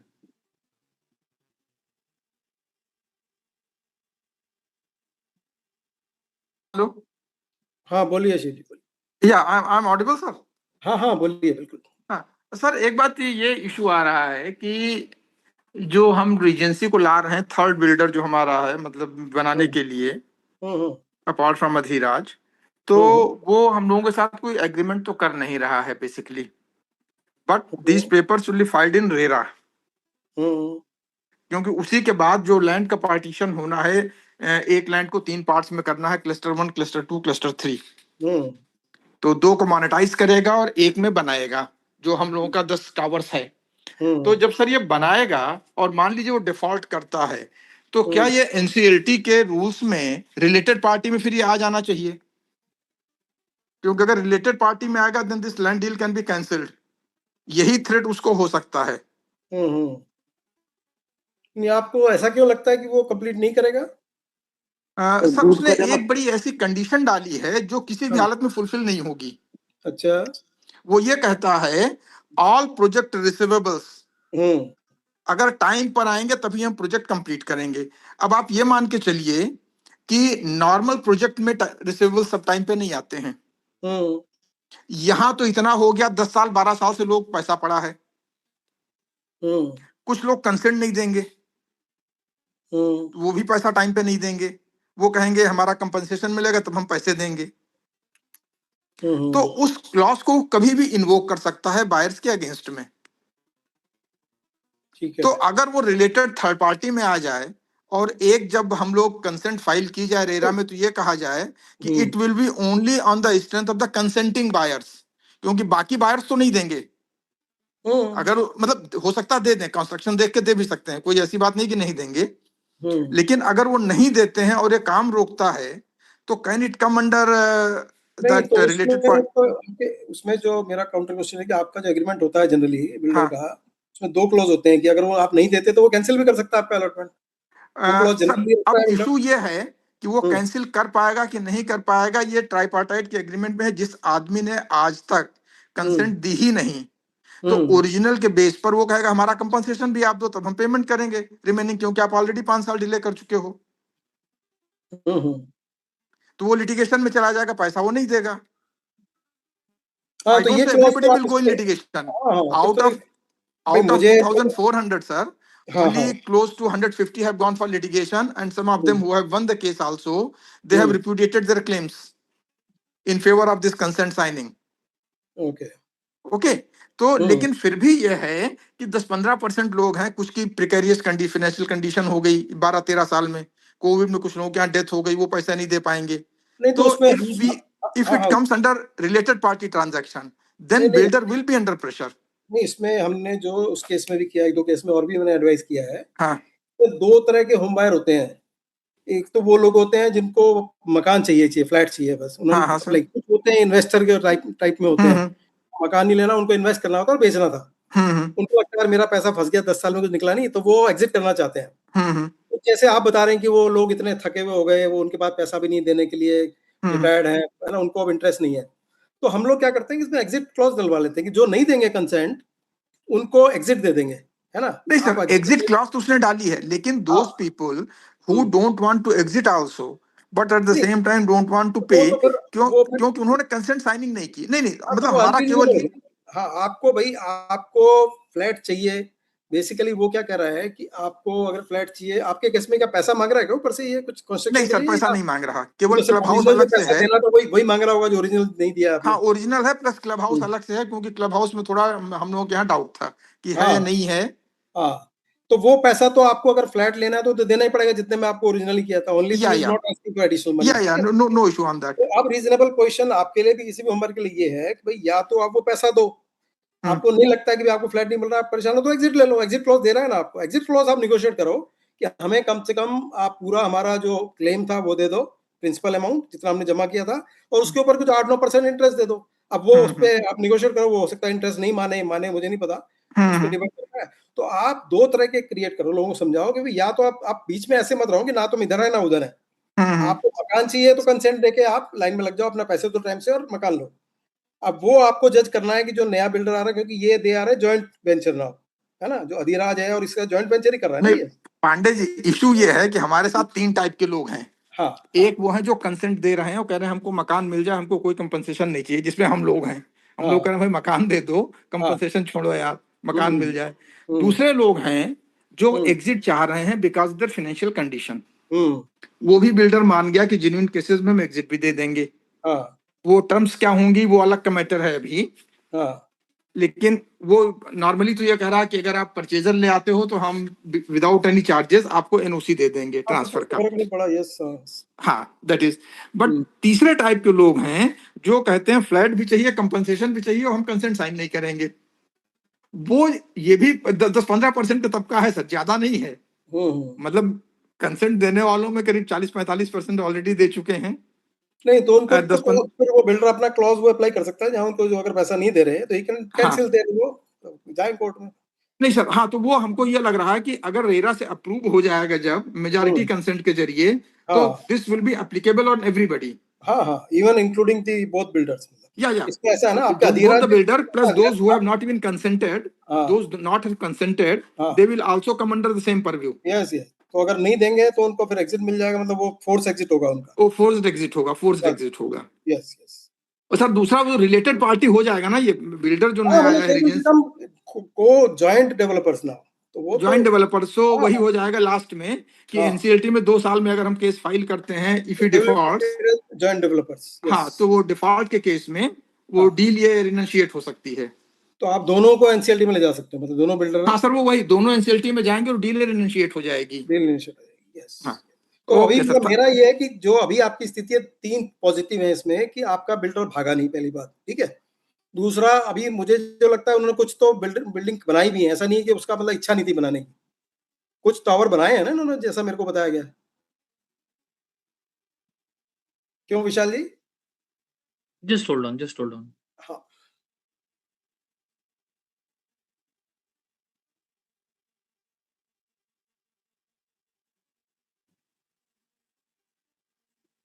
हेलो।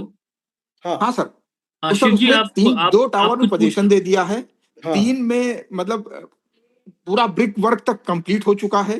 बाकी 2-3 में थोड़ा काम हुआ है और 3 टावर्स में काफी काम होना है। तो उस हिसाब से काम उसने किया है। तो मतलब क्या रीजंस थे डिफॉल्ट के, वो दूसरा सब्जेक्ट हो सकता है, कुछ पैसा डाइवर्ट हो सकता है, but he tried to deliver. हाँ वही तो, दैट मीन्स के मतलब वो बिल्डर भागने वाला नहीं है या भागा नहीं है। हाँ। वो एक बहुत बड़ा डिफरेंशियल है, आप मान के चलें, जो मार्केट में जो बिल्डर हैं, एटलीस्ट आपका बिल्डर आपको छोड़ के नहीं भागा, still there, he is standing there and he is still committed to his delivery with delay of course. दूसरा, वो सॉल्यूशन ढूंढ रहा है कि अभी एलआईसी ने ऑलरेडी फाइल कर दिया।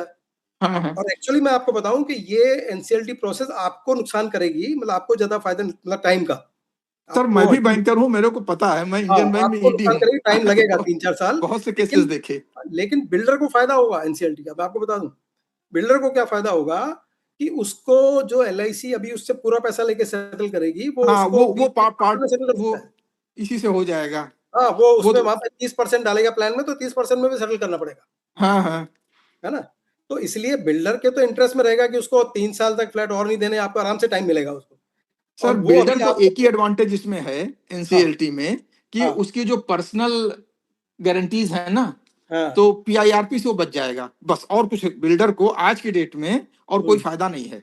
नहीं, पर्सनल गारंटी भी जाएंगी, जैसे देखो आपका केस तो एलआईसी लेके गया है ना। नहीं सर, अब अभी है, लेकिन अगर वो इससे बाहर हो जाता, लोन पे हो जाता है, तो केवल उसको पीआईआरपी का एडवांटेज है, अदरवाइज कोई एडवांटेज बिल्डर को एज ऑन डेट नहीं है। पर्सनल गारंटी भी नहीं जाएगी उसकी, पर्सनल गारंटी भी एलआईसी इन्वोक करेगा। नहीं सर, एलआईसी करेगा ना, लेकिन अगर हो जाता है तो वो छूट जाएगा उसका। अगर आपको कुछ नहीं मिलेगा, मतलब आपको बिल्डर खुदे लग जाएगा, पर आपको कुछ नहीं लगेगा, मिलेगा। हमको कुछ नहीं मिलेगा, वो तो सर सही है, एनसीएलटी जाने पे हम लोगों को कुछ नहीं मिलना है। इसलिए मुझे तो मतलब मेरा 10 साल का एक्सपीरियंस है, मैंने जितने केस देखे हैं, क्योंकि मेरा सबसे बड़ा जो पॉजिटिव आपके केस में देख रहा हूँ कि बिल्डर खड़ा है, वो एक और आदमी को लाके बिल्डर इसको प्रोजेक्ट को रिजॉल्व मतलब करने की कोशिश कर रहा है, उसको फंसे हुए प्रोजेक्ट को निकालने की कोशिश कर रहा है। तो अगर आप उसमें उसको, आपके पास ये ऑप्शन तो कभी भी अवेलेबल है एनसीएलटी वाला, आज नहीं 1 साल बाद चले जाओ, 2 साल बाद चले जाओ, जब भी आपको लगता है यार फिर ये डिले कर रहा है, जॉइंट वेंचर आ गया तो भी आप जा सकते हो, जहां आप लोग 10% ऑफ होम बायर मिलके कभी भी फाइल कर सकते हो। तो ये ऑप्शन ऐसा नहीं कि आप लूज कर रहे हो NCLT, this is always open to you. आप इसको एक बार ट्राई कर लो, अगर आउट ऑफ आईबीसी आपको मिलता है तो आपका 3 साल 3.5 साल टाइम बचेगा, और आपका एक कॉस्ट बचेगा 3-4 करोड़ का जो ऊपर से लगता है, क्योंकि वो सारी कॉस्ट अभी बिल्डर बनाएगा तो अपने आप खर्च करेगा, कोई भी लिटिगेशन होगा, कोई भी सरकारी होगा तो अपना खर्च करेगा। एक बार इसमें चला गया तो सारी सीओसी को खर्चे लेने पड़ेंगे, उसमें 40% आपके पास आएंगे। ठीक है संजीव जी, शिव जी थैंक यू। और भी लोग क्वेश्चंस हैं, पूछिए प्लीज। हेलो।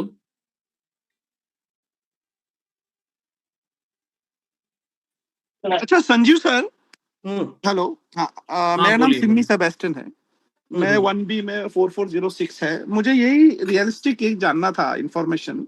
अभी LIC ने जो NCLT केस डाला है वो उनका कुछ आउटस्टैंडिंग है 600 करोड़, उसके लिए डाला है। अब उस आउटस्टैंडिंग को अगर समझिए, जैसे भी जो टाइमलाइन आपने बताया, राइट, वो सब होने के बाद अगर कोई बिल्डर आ भी जाता है तो उसमें जो 600 करोड़ अगर LIC का है और यहाँ पे क्लस्टर 1 क्लस्टर 2 जो है अधिराज का है, वो जो ये प्रोजेक्ट का है एक्चुअली पूरा, जो एग्रीमेंट का पार्ट भी है सब बायर्स का, तो उसमें से वो मोनेटाइजेशन कैसे करेगी NCLT? क्योंकि कोई भी अगर एक हम एग्जांपल लेते हैं कि कोई डेवलपर आता है NCLT से, तो मोस्ट लाइकली ऑप्शन क्या देगा वो LIC का आउटस्टैंडिंग क्लियर करने के लिए और ये कंस्ट्रक्शन पूरा करने के लिए, प्रोवाइडेड दैट वहां पे लैंड है कुछ 26 एकड़ का, उसमें से 13 एकड़ में 10 टावर हमारे खड़े हैं, 13 एकड़ खाली है और पूरा ये 26 एकड़ मॉर्गेज है LIC HFL के पास। ये जानना था। इसका जो फंडामेंटली वो क्या दिखेगा, 26 एकड़ है उसमें जैसे आपके 2400 होम बायर है, करेक्ट। 2400 फ्लैट तो देने ही देने मान के चलते हैं हम। करेक्ट। हम वो अभी 10 टावर में है, कोई एग्जिट नहीं करेगा, 2400 फ्लैट मांग रहे हैं। करेक्ट। तो ये कितने टावर में आ जाएंगे 2400 फ्लैट आपके हिसाब से? 10 टावर जो खड़ी है एक 13 एकड़ में, मतलब खड़ी है, मतलब ऑलमोस्ट वो प्लान सब है। लास्ट के 3 टावर अभी तक तो उसके बाद 13 एकड़ लैंड पड़ी है। हाँ। तो इसका मतलब उसको 2400 टावर बना के भी उसको 2400 फ्लैट बनाने का स्कोप है और 13 एकड़ है। ठीक है, हाँ, यही है समझे, ना? हाँ बराबर है, करेक्ट। तो अगर आज की डेट में आपके फ्लैट की क्या वैल्यू होगी वहां पे, बताइए आप? लगभग देखिए होगी, अब ऑन एन एवरेज पकड़ सकते हैं 1.5 करोड़ तक 3 BHK है तो 2 करोड़ या ऐसा पकड़ सकते हैं। 2 करोड़ पकड़ लीजिए। 2 करोड़ क्योंकि जब तक बनेंगे तब तो 2 करोड़ हो जाएगी। हाँ, ऐसा पकड़ सकते हैं 3 BHK। तो उसके बाद 2400 इंटू 2 4800 करोड़ का वो पड़ा है कॉर्पस, है ना? हाँ। और इसमें आपके फ्लैट बनाने के लिए आप कह रहे हो, जैसे मान लेते हैं 1200 फ्लैट बने हुए हैं ऑलरेडी, इसमें ज्यादा खर्चा नहीं है उसका, हाँ, है ना? हाँ, और ये 1000 स्क्वायर फीट का एक फ्लैट मान लेते हैं, हाँ, है जी? हाँ, तो 1200 इंटू 1000 ये हो गया करीब 1,20,000। हाँ, और उस पे अगर उसकी वहां पे 3,000 रुपए पर स्क्वायर फीट कॉस्ट आती है तो अब निकाल लो, तो करीब करीब 360 करोड़ में फ्लैट बन जाएंगे आपके सारे। हाँ, हाँ, ठीक है ना? तो उसको 360 करोड़ तो बाकी के फ्लैट बनाने के लिए चाहिए, और उसके पास 4,800 जो फ्लैट मतलब वो हैं 2,400 फ्लैट मिल गए जो 2 करोड़ में बेच सकते हैं, नहीं 4,800 करोड़ का उसके बाद पोटेंशियल प्रॉफिट आ गया उसको। सर मैं कैलकुलेशन को और इजी करा देता हूँ आपके लिए। क्योंकि जो नया जो आया है ना रीजेंसी, उन्होंने जो अपना असेसमेंट किया है कि कितना खर्चा लगेगा कंस्ट्रक्शन कॉस्ट बाकी फ्लैट बनाने के लिए ये 10 टावर में, वो कम से कम 1200 करोड़ तक है। नहीं, वो कितना मान रहा है पर स्क्वायर फीट, कितना बोल के चल रहा है? वो अभी पर स्क्वायर फीट का एग्जैक्ट फिगर नहीं है हमारे पास, लेकिन वो जो कंस्ट्रक्शन का कॉस्ट है, जो भी अभी फ्लैट बना नहीं है, राइट, जैसे 2 ही टावर बन गए हैं, बाकी टावर अभी 1200 फ्लैट बनाने के 1200 करोड़ चाहिए। 1200 फ्लैट ऐसा नहीं बोल सकते हम, क्योंकि 600 फ्लैट ऑलरेडी पोजीशन दे दिया गया है। तो अगर मैं बोलूं आपको 2 टावर में, बाकी टावर में काफी काम बचा है। जैसे अगर मैं हमारे टावर का बात करूं 1B का, तो वो कॉस्ट असेसमेंट के हिसाब से 60 करोड़ और लगेगी 1B टावर को पूरा बनने के लिए, OC देने तक। तो वैसा कैलकुलेशन के हिसाब से 1200 करोड़ लगेगा। मेरा सवाल और ये स्ट्रेट था कि अगर LIC HFL को आउटस्टैंडिंग अपना चाहिए 600 करोड़, तो उसको पूरा नहीं मिलेगा जो आउटस्टैंडिंग है वो, उसको जो भी उसमें कट मिलेगा हेयर कट, उसके लिए वो लैंड जो है हमारा जो 13 एकड़ बाकी है, क्योंकि बहुत सारे बायर्स के दिमाग में यही है कि वो लैंड अगर हम नहीं बेचते, क्योंकि एजेंसी जो आई है उसने डील ये बोला है हमें कि आप हमको लैंड दीजिए, उसके अगेंस्ट हम आपका LIC HFL का मॉर्गेज निकाल देंगे टोटल 26 एकड़ से, और आपका कंस्ट्रक्शन के लिए जो इन्फ्यूज करना है अमाउंट रीस्टार्ट करने के लिए, वो हम आपको इन्फ्यूज करके देंगे। तो अगर इससे बेटर कोई डेवलपर डील ला सकता है क्या NCLT के थ्रू? नहीं, आ सकता है, मतलब वो तो अगेन वहां तो मैंने कहा ना, वहां का तरीका होता है कंपटीशन क्रिएट करना होता है वहां तो आपको। जितने बिल्डर आएंगे उससे बढ़िया बढ़िया डील देते जाएंगे भाई। जहाँ पे अभी आपके पास एक बिल्डर है, वो कह रहा है ये मेरी प्रपोजल ये है, टेक इट और लीव इट टाइप का मामला होता है ना।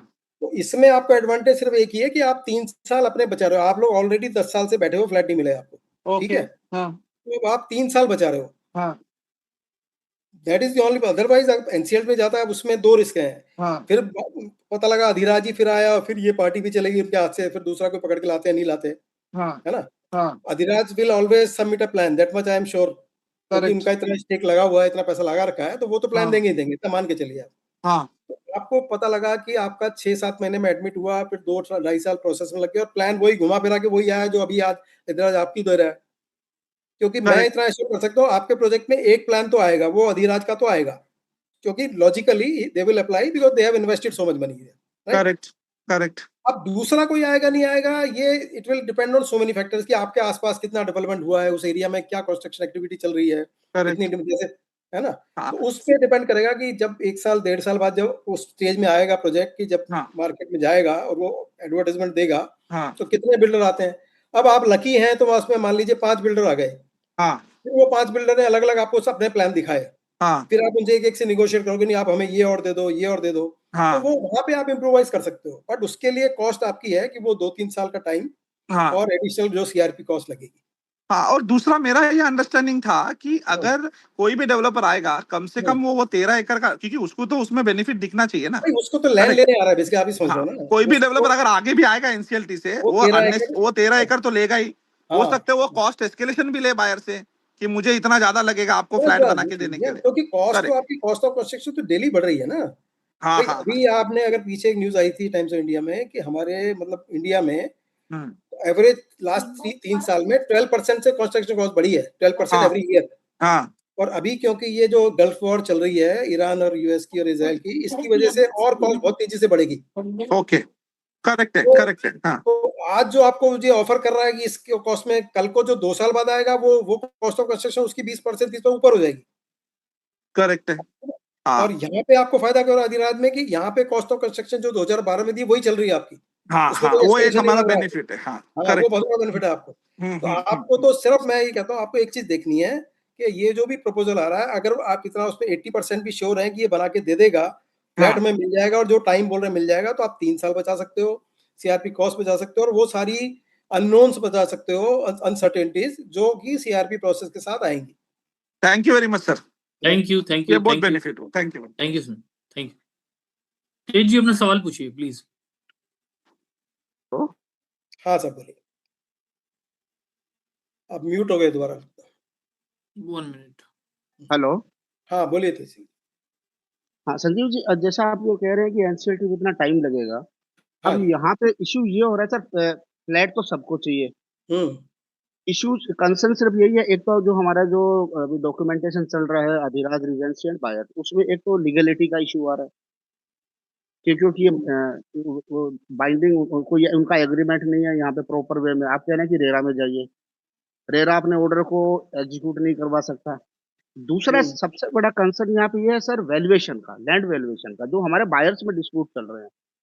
हुँ, ठीक है सर, वो हुँ। कुछ लोग कह रहे हैं कि ये लैंड इतने की है, इतने की है, कंसेंट नहीं दे रहे, हम एनसीएलटी से जाएंगे तो हमको इतना वैल्यूएशन मिलेगा, कंपनसेशन।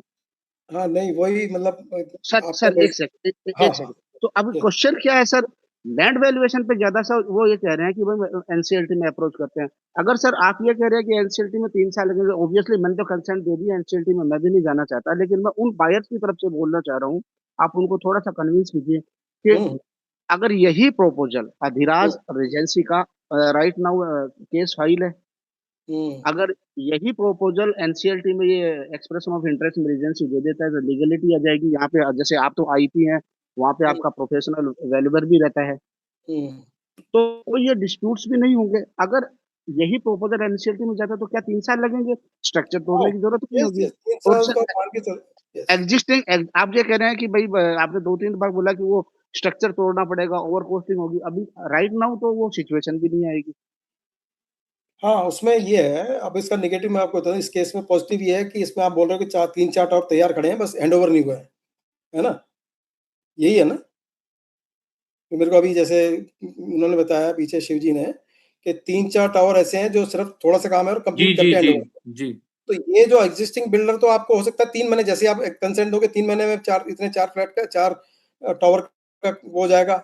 अगर आप एनसीएलटी प्रोसेस में गए तो सारा रुक जाएगा। वो नया बिल्डर आएगा, वो अपने हिसाब से ये जो 4 हैंडओवर होने हैं वो भी आपके 1.5 साल डिले हो जाएंगे।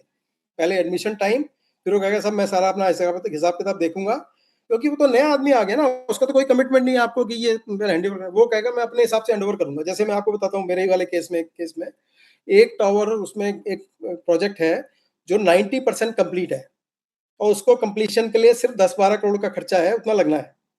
बट जो नया बिल्डर आया, जो सक्सेसफुल रिजोल्यूशन बिल्डर है, एप्लीकेंट है, वो ये बोल रहा है कि मैं तो उनसे भी, जिनका 90% कंप्लीट है, 8,000 स्क्वायर फीट चार्ज करूंगा हैंडओवर करने के, कंप्लीट करा के दूंगा। जबकि उसमें वो आराम से, उसमें अगर सारे होम बायर मिल के उसमें अगर 500 रुपए पर हेड भी कंट्रीब्यूट करेंगे या 1,000 रुपए, तो वो कंप्लीट हो जाएगा पर स्क्वायर फीट। तो वो 8,000 मांग रहा है। तो इस तरह की बातें आ जाएंगी। जैसे ही बाहर का बंदा आएगा दूसरा, तो वो अपनी टर्म्स रखेगा। वो ये आपकी जो इस बिल्डर के साथ टर्म्स को कोई एक्सेप्ट नहीं करेगा। बस only thing you will accept is that you are a home buyer, you will get a flat. अब दूसरी चीज जो आपकी बातों से लग रहा है कि आप कह रहे हो 13 एकड़ जो लैंड है, आप सोच रहे हो कि उस पर आप उसको कुछ बना सकते हो या मोनिटाइज करा सकते हो as a home buyer.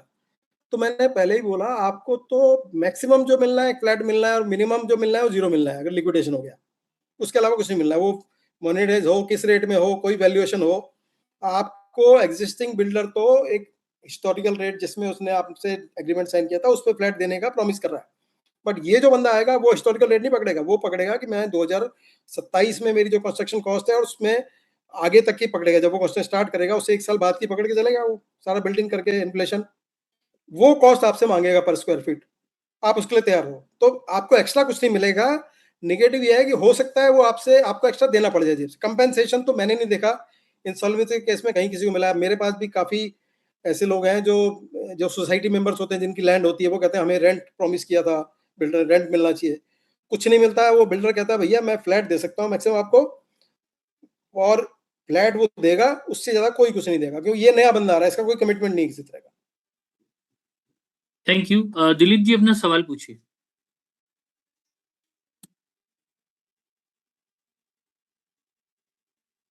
Hello. हाँ बोलिए सर।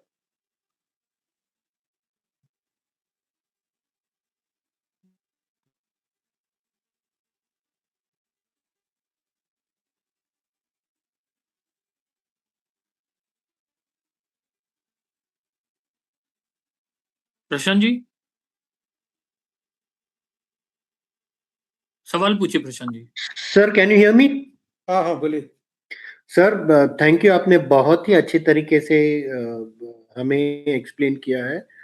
नाउ हमारे पास ये चैलेंज है कि बहुत सारे बायर एटलीस्ट ओरेका में we are reaching almost 60%, because 67% consent हुए बिना Regency is telling that it will be difficult for them to come inside.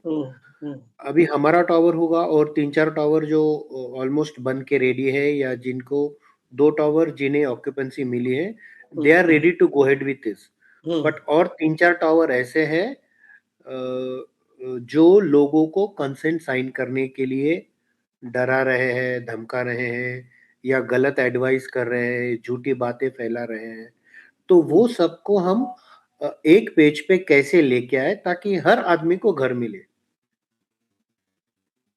तो वो लोग अभी इसमें नहीं है मीटिंग में ना, अभी आपके मैं देख रहा हूँ 101 102 लोग हैं इसमें। तो वो तो बेसिकली सबको ये समझना पड़ेगा। आप यही समझा सकते हैं कि भैया आपको, जैसे मैंने कहा ना कि आपको ये जो बिल्डर है, इसमें आपका 0 डेट वो है जिस दिन आपको 67% कंसेंट आ गई, उस दिन से काम शुरू हो जाएगा।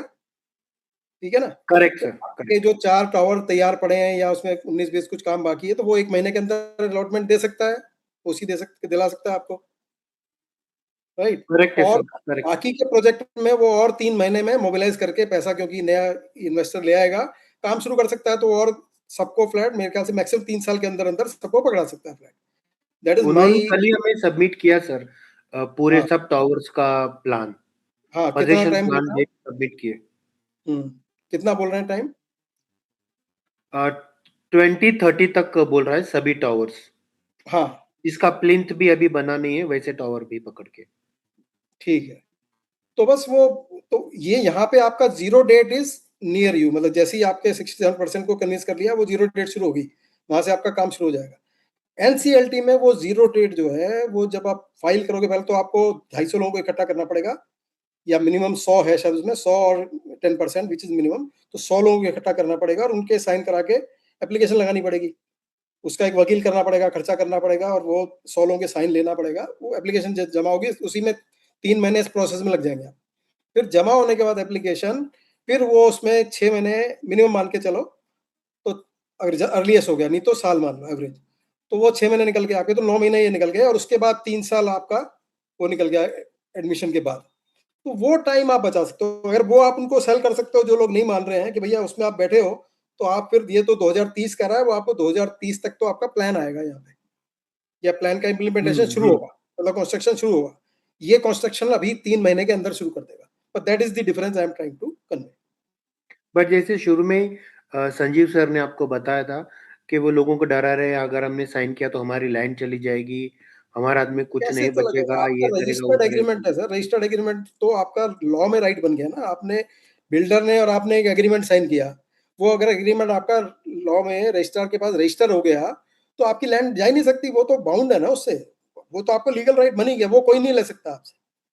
ओनली उसका एक ही हो सकता है कि आपका प्लान लिक्विडेशन में चला गया, तो उसमें वो उसकी वैल्यू कोई नहीं है फिर एग्रीमेंट की। लेकिन अगर वहां पे फ्लैट बन गया, तो वो तो आपका राइट रहेगा। ठीक है, thank you sir, thank you.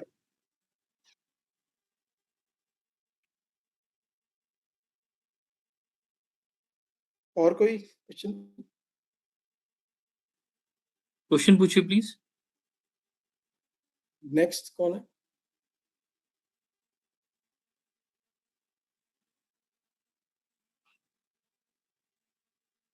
Hello mole ji question पूछिए। हेलो हाँ नमस्ते। या please. Hi, very informative session sir. Sir मेरा बस हाँ। बाकी पॉइंट्स सब बाकी लोगों ने कवर कर लिए हैं। मेरा बस इतना ही एक सवाल है कि मान लो हम लोग अभी कंसेंट देते हैं, सपोज, ठीक है, looking at the track record of the Adhiraj and their allied members, तो हम लोगों को ये डर है कि भाई आज ये क्लस्टर 1 क्लस्टर 2 क्लस्टर 3 में डिवाइड कर लेगा। नया बिल्डर तो आ रहा है, वो तो खाली जमीन देखते हुए आ रहा है, हमसे कंसेंट ले लेगा, 2-4 महीने बाद थोड़ा सा कंस्ट्रक्शन 2-4 फ्लोर तक खींचेगा ऊपर, and then he start prioritising his own land का जो कंस्ट्रक्शन है, वो उसमें कंस्ट्रक्शन चालू कर देगा। अब जैसे ही एक सेल डीड हो जाएगा, थोड़ा मामला ठंडा हो जाएगा, तो वो फिर से जो पुराने प्रोजेक्ट है उसको भूल जाएगा, and he will just try to focus on his new once.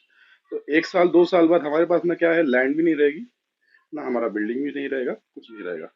So this is the dilemma that we are facing for giving the consent. We are trying to negotiate with the heavy terms and all, but this is the non-negotiable term कि वो भाई आए हमारे साथ तो agreement करें, agreement करने के बाद में ही हम उसको अलाउ करें। अदरवाइज वो इंटरनल एक एग्रीमेंट कर रहा है, एमओयू साइन कर रहा है, जिसका कोई लाइबिलिटी नहीं रहता है कोर्ट में, थर्ड पार्टी में। तो इसमें आप क्या सजेशन दे सकते हैं, इसको कैसे देखते हैं सर? नहीं, इसमें जो सबसे बड़ा आपका प्रश्न है कि अभी अधिराज तो बीच में है ना, अधिराज से तो आपका वो है ना, ऑलरेडी एग्रीमेंट है, अधिराज तो छोड़ के भाग नहीं रहा है, उसका कमिटमेंट तो बीच में है ना। तो ये कमिटमेंट तो अधिराज आपको दे रहा है कि वो बिल्डर तो क्या है, Adhiraj is committed but they don't have money, that is situation. अब वो लेके आ रहे हैं एक बिल्डर को, दूसरे को, he will invest money in the project. उसका इंटरेस्ट क्या है कि उसको उस लैंड में अपना प्रोजेक्ट बनाएगा और आपके उसके लिए पैसे देगा और LIC का सेटल करेगा। यही है ना प्रपोजल मोटा मोटी। तो वो आप उसको इंश्योर कर लो कि वो कैसे, कोई एस्क्रो अकाउंट करके हो सकता है, कैसे हो सकता है, वो आपका आपस का मामला है अधिराज और उसके बैठ के, कि वो जो प्रॉमिस कर रहा है, let us create a escrow arrangement. जो रेरा भी बोलता है कि आप जो लोग पैसा जिसने नहीं दिया है, आप उसको पैसा दो टाइम से, लेकिन उसका एस्क्रो में जमा कराओ ना, तो वो वहां से बिल्डर अपने प्रोजेक्ट की प्रोग्रेस के हिसाब से ही निकाल पाएगा उस पैसे को। ठीक है ना? और ऐसे ही आप उसको बोलो, जो नया हुआ पार्टनर आ रहा है, कि भाई आपका भी जो कमिटमेंट है आप इसमें डालो, एस्क्रो में एस्क्रो कर दो, तो हमें दिख रहा है पैसा, और ये हमारा वो रहेगा बंदा होम बायर्स का, कि वो भी उसमें सिग्नेटरी होगा, तो जैसे जैसे प्रोग्रेस होगा प्रोजेक्ट का, वैसे वैसे पैसा उसमें से जाएगा। इस तरह का अरेंजमेंट, मतलब आप किसी भी लॉ फर्म से कंसल्ट करोगे, they can tell you some solution for this. This is just a solution, problem of perception. बाकी इसको लीगली हैंडल किया जा सकता है।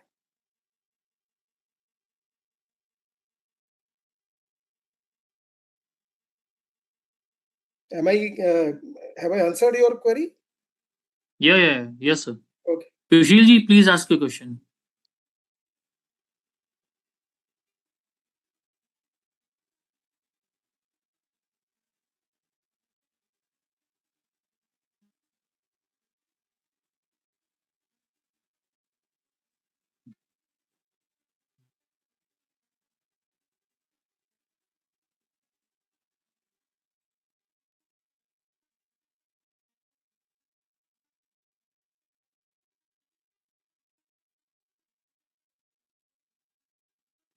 Tushar ji please ask your question.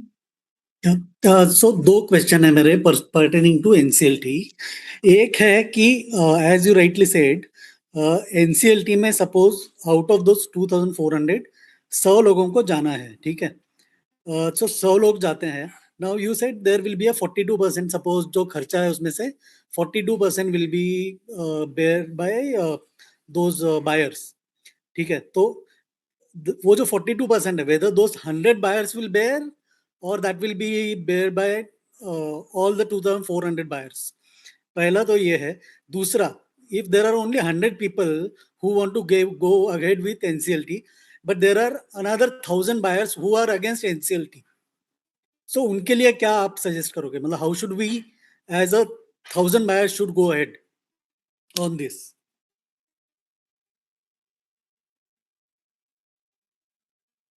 Sanjeev sir, you there?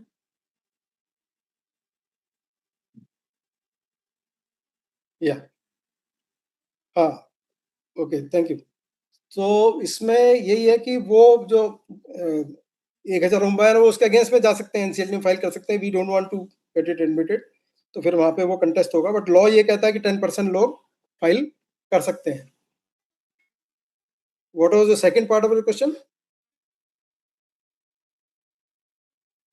Second ये था, अगर सपोज वो 100 ही बायर्स जाते हैं टू एनसीएलटी, तो आपने जो बोला था कि एक 42% खर्चा जो है सबको बेयर करनी पड़ेगी, वो प्रोरेटा जाएगी अमंग 2400 बायर्स. मतलब वो 100 भले ही अप्लाई करें, आप ये समझिए एक बार वो एडमिट हो गया तो 2400 सारे एनसीएलटी में चले गए, मतलब वो ऑटोमेटिक एडमिट हो गए, है ना. वो तो सारे एडमिट होंगे होम बायर, ऐसा नहीं कि 1000 बाहर रहेंगे और 100 अंदर रहेंगे. वो तो प्रोजेक्ट चला गया ना अंदर.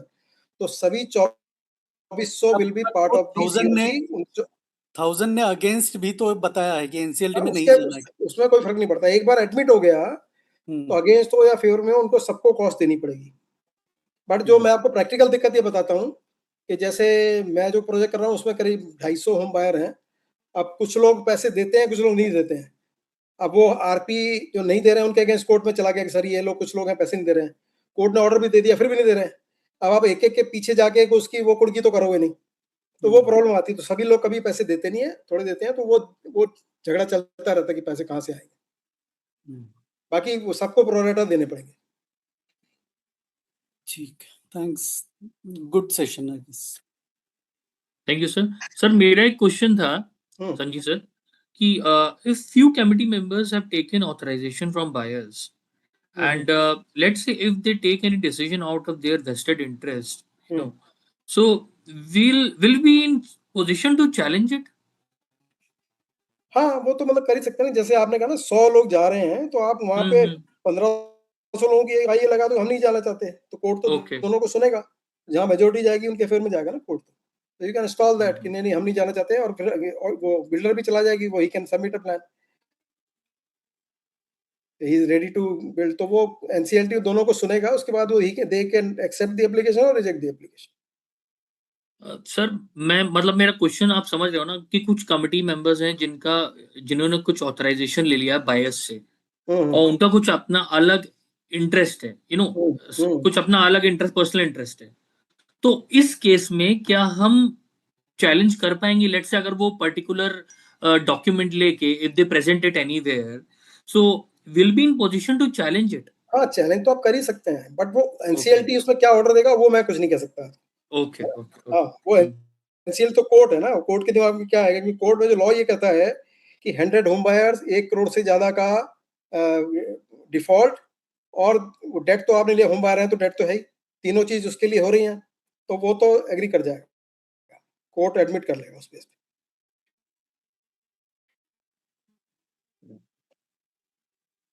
Raman ji, please ask your question.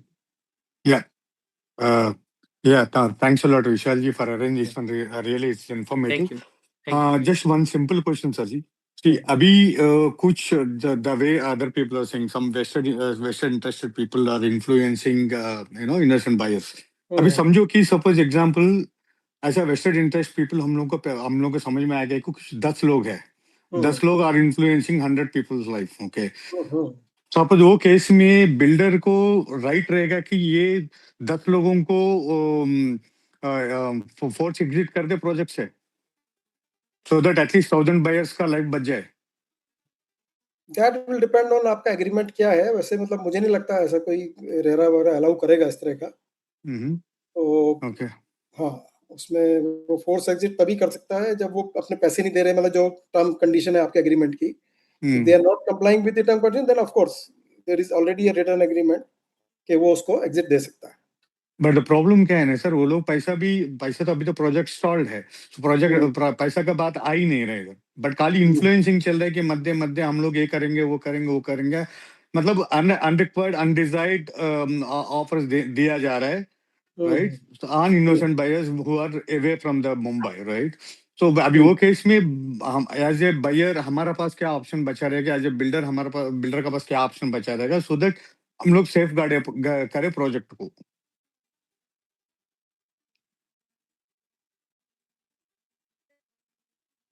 उस केस में एक हो सकता है कि आप एक प्रीपैक टाइप ऑफ प्रोसेस होता है इसमें, इसमें बिल्डर खुद ही लेके जाए अपना प्रोजेक्ट ना. तो उसमें क्या रहेगा, एक और मतलब इसमें प्रोसेस टिपिकल वो ज्यादा यूज नहीं हुआ है प्रोविजन. तो उसमें प्रीपैक में क्या होता है, बिल्डर खुद ही चला जाए. वो कह रहा है ना ये लोग जा रहे हैं और वहां परेशान करेंगे, तो इससे अच्छा मैं खुद ही चला जाता हूँ आईबीसी में, और उसने प्लान ऑलरेडी बना ही लिया है, तो यही प्लान वो रख देगा कमेटी के सामने. फिर ओनली डिफरेंस इज कि इस प्लान के आगे there will be auction, RP जो बनेगा कोर्ट से अपॉइंट होगा, ऑक्शन करेगा और बिल्डर भी आ सकते हैं. अगर वो इससे बेटर प्लान देते हैं तो वो आ जाएंगे, अदरवाइज ये प्लान. तो इस तरह का भी एक प्रोसेस होता है इसमें, but for that your builder has to agree for that. Yes. Okay okay.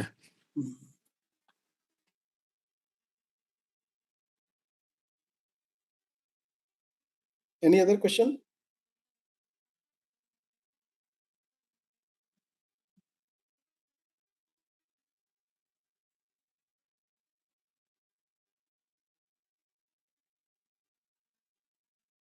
तो विशाल जी हो गया तो. Good afternoon. मेरा ये क्वेश्चन था कि सपोजिंगली अभी आपका पूरा सेशन मैंने सुना, काफी बढ़िया था ये सारा सुन के, बट स्टिल अभी जैसे कुछ लोग कह रहे थे कि कुछ लोगों का अपना एक पर्सनल ये है, तो ऐसे सिचुएशन में is there any right and obligation from builder के वो कुछ उस तख्ते वाले लोगों के अगेंस्ट में, या क्योंकि बहुत सारे बायर जो है वो कंसर्न देना चाह रहे हैं, तो जो कंसर्न देना चाह रहे हैं तो उनके लिए तो वो अनफेयर हो गया ना, क्योंकि वो तो चाहते हैं कि हमें ये फ्लैट मिल जाए, क्योंकि एक तो फर्स्ट ऑफ ऑल तो रेट्स तो नहीं बढ़ा रहे हैं, क्योंकि एनसीएलटी में जाने के बाद after doing an expense of around 42%, जो आपने बोला कि हर महीने का करीबन 5-6 लाख रुपए का एक्सपेंस है, and also going to an extent of 3 years of waiting, and admission के लिए भी 1 साल के करीब, मतलब ये अप्रोक्सीमेट है, इसमें 1 साल इधर उधर हो सकता है. तो इतना सब कुछ करने के बावजूद भी जो नया वाला बिल्डर आएगा, he will talk his own term, and उस टाइम पे जो appreciation of the entire steel pricing and everything जो हुआ है, उस बेसिस के ऊपर सारा ये एक्सपेंडिचर वापस से वर्कआउट होगा. तो ऐसे सिचुएशन में आज के तारीख में ये ऑप्शन है हमारे पास कि इनके साथ जाए, तो हम उनके साथ जाके उनसे कोई ऐसा अंडर राइटिंग नहीं ले सकते बिल्डर और एजेंसी की तरफ से, दो agency is not a part completely, but still since he is going to develop and we are giving a concern for his favorism also, तो क्योंकि वो आधा लाइन लेने वाला है उसमें से, राइट, तो उसका भी उसमें कुछ टेक है, तो ऐसा नहीं हो सकता कि he give us in underwriting along with Adhiraj saying that कि we both stand together to deliver your product in the given timelines. हाँ हाँ, वो तो आप एग्रीमेंट में करा सकते हो. That is just a matter of किसी अच्छी लॉ फर्म को पकड़ के अब एग्रीमेंट में, और साथ में एग्रीमेंट को कोर्ट में या रेरा में से उसको स्टैंप लगेगी रेरा की, तो वो या कंसेंट डिक्री कोर्ट में फाइल कर दें कि भाई इस तरह का हमारा एग्रीमेंट हुआ है बिल्डर से. कई तरह से हो सकता है, that can be achieve. But फिर भी ये जो अगर आपके कुछ होम बायर जो डिस्कंटल्ड हैं वो जाना चाहते हैं, वो फिर भी जा सकते हैं. वो एग्रीमेंट होने के बाद भी जा सकते हैं. उनको वो तो इंडिया में केस तो कोई भी फाइल कर सकता है ना. यहाँ पे ओनली लिमिटेशन है इसके 100 लोग इकट्ठे होने चाहिए.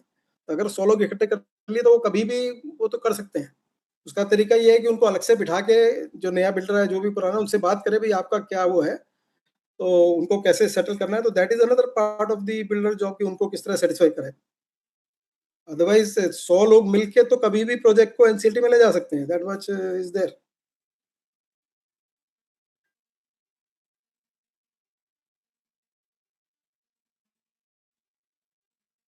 Last question. Sudish, please ask your question.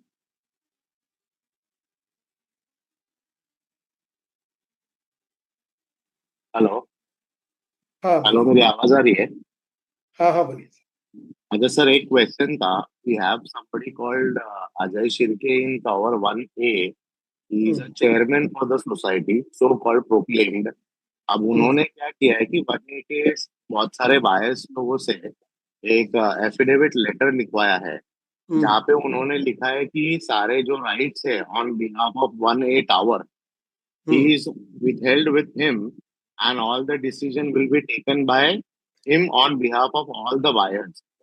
So is group में I don't know how many 1A buyers are there, but I'm asking this question on behalf of them because हमको as a committee or the buyers they have raised this concern. तो इसमें मतलब हम कैसे उनको release कर सकते हैं, या how do we motivate this buyers who are under this stage of the 1A chairman, whoever the Shirke is?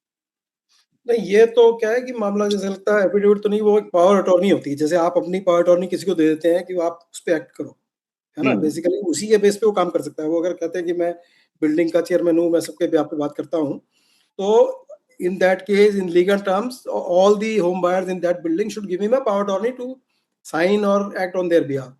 अब वो पावर अटॉर्नी एक ऐसी चीज है, कभी भी वापस ले सकते हो आप। तो उनको बोलो कि अगर आपने ऐसी को दी है तो वापस लेने, नहीं दी है तो उसका कोई राइट नहीं है। Without power attorney, he cannot act on behalf of anybody else. Okay, okay. Yeah. ठीक है, thank you sir.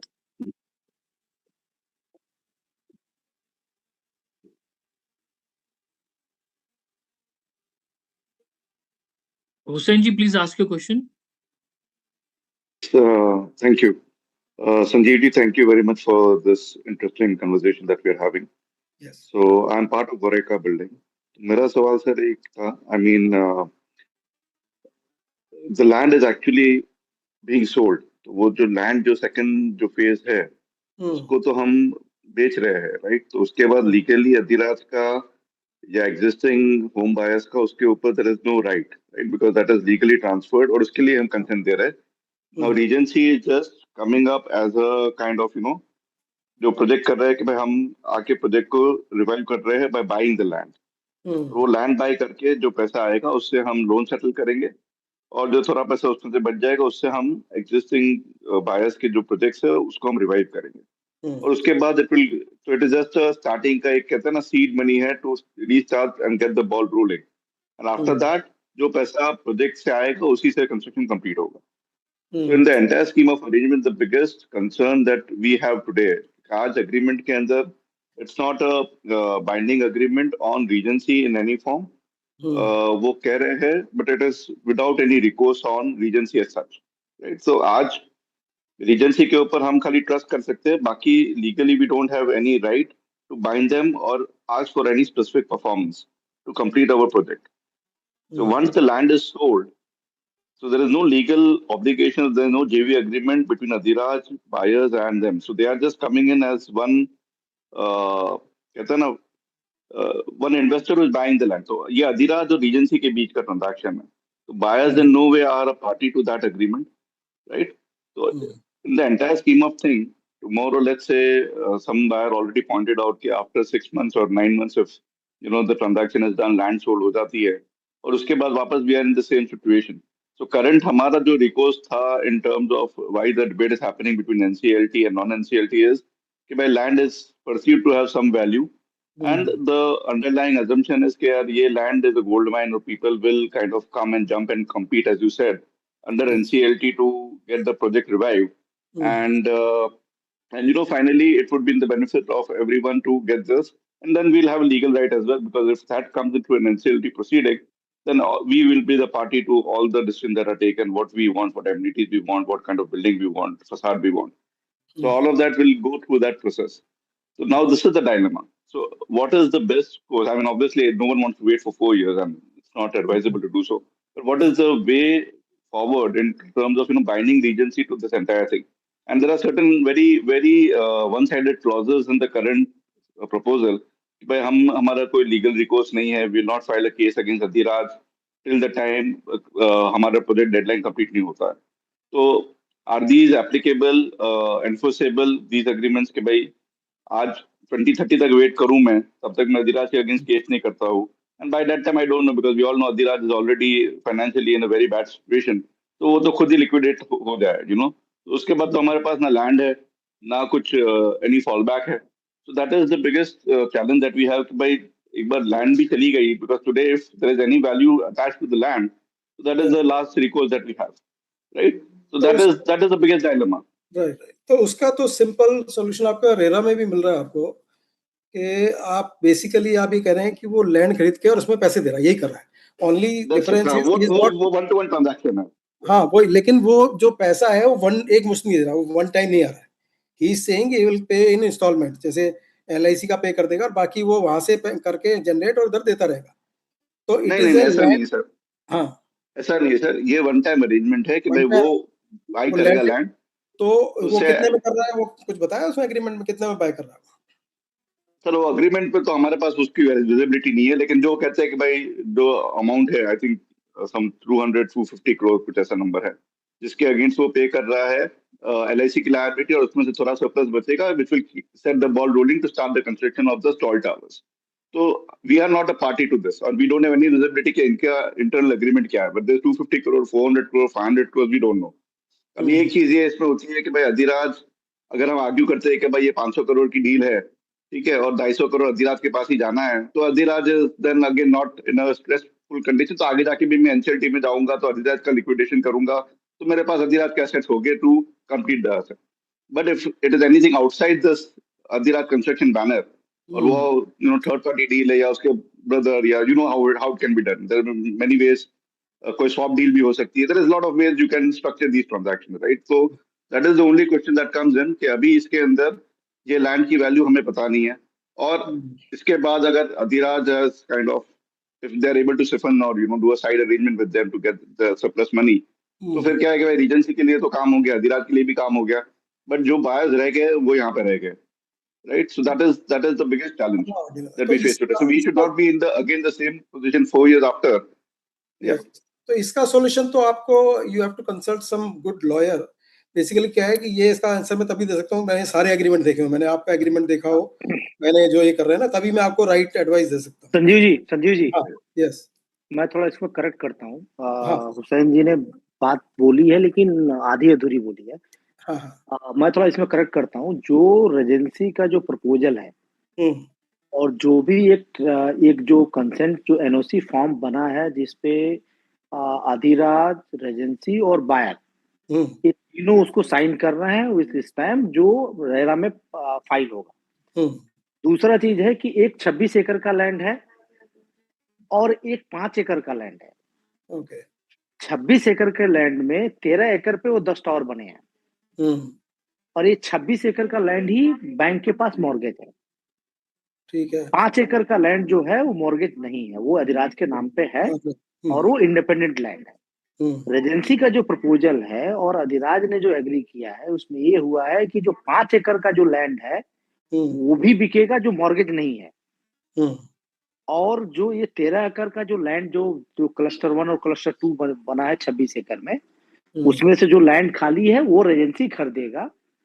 जो भी पैसा आएगा LIC को सेटल होगा, और जो रिमेनिंग पैसा बचेगा रेजेंसी का, और जो 5 एकड़ जो अलग लैंड है वो भी बिकने के बाद जो पैसा आएगा वो एक एस्क्रो अकाउंट में रखा जाएगा।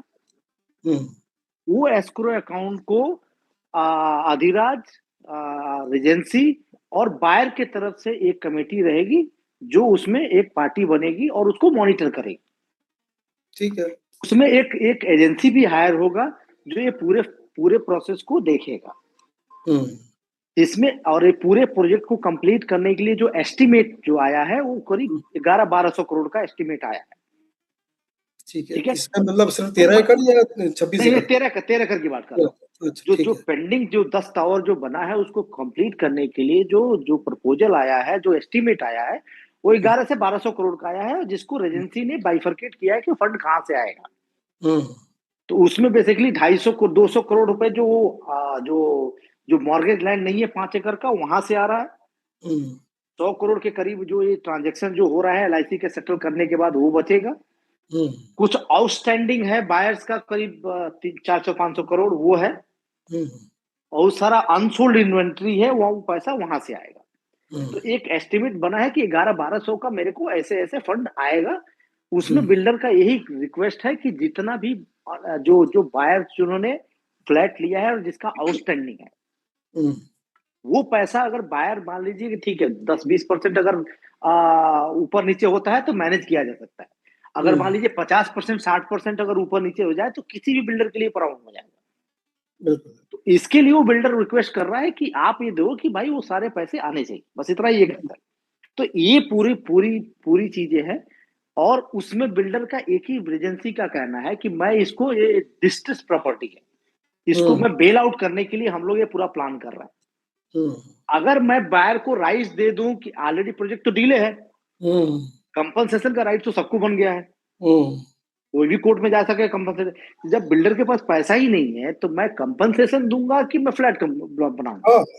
इसके लिए उसने एक क्लॉज उसमें डाला है जो जेन्युइन भी है। भाई हम सबको ये एग्री करना पड़ेगा कि अधिराज के पास पैसे नहीं है, अब इस प्रोजेक्ट को बेल आउट करने के लिए एक दूसरा प्रपोजल आ रहा है। एनसीएलटी भी वही करेगा, किसी भी लॉ जाएगा तो वही करेगा। अब मैं कंपनसेशन का सपना नहीं दे सकता। मेरे को अगर सपना देखना है तो मेरे को अपने फ्लैट का सपना देखना है। मैंने शुरू में बोला कि आपको या तो फ्लैट मिलेगा या नहीं मिलेगा, उसके अलावा ये पूरा स्टोरी है। तो उसको वो सेफ गार्ड करने के लिए कि लोग कंपनसेशन के लिए ना करें, तो उसने वो सेफ गार्ड करने के लिए बोला है कि आपको अपना ये कंपनसेशन वाला राइट आपको वेव ऑफ करना पड़ेगा, वो छोड़ना पड़ेगा।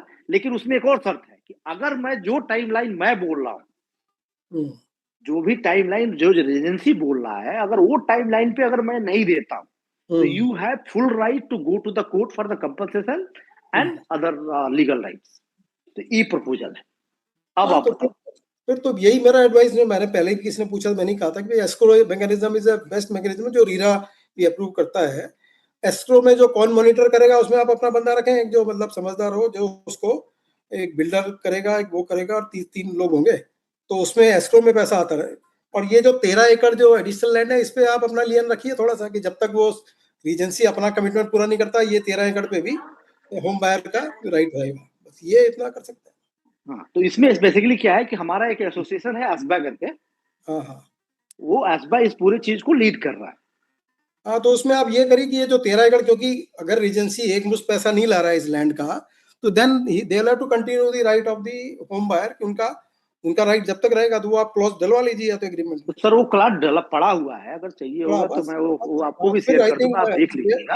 आप लोगों ने कोशिश किया है, इसमें एक मेजर पेच यही फंस रहा है। मेजर पेच एक दो पॉइंट पे फंस रहा है। एक तो कुछ बायर लोगों का ये है कि भाई मैंने 26 एकड़ के लिए मैंने ये प्रोजेक्ट लिया था, मेरे को पूरा प्रोजेक्ट 26 एकड़ वाला ही चाहिए, I don't want to change my initial plan. दूसरा एक आ रहा है क्वेश्चन कि मेरे को जो ये जो फ्लैट है उसमें मेरे को अपना जो कंपनसेशन वाला राइट है, क्योंकि ऑलरेडी प्रोजेक्ट डिले है, तो I will go for the court and ask for the compensation. तो इवन एनसीएलटी में भी नहीं मिलता किसी को। तो यही चीज हम लोग भी समझाने की कोशिश कर रहे हैं, और आपसे मीटिंग होने के बाद यही इंटेंशन था कि जो जेन्युइन चीजें हैं बायर के पास पहुंचे। कुछ लोग समझ गए हैं, कुछ लोग नहीं समझ रहे हैं।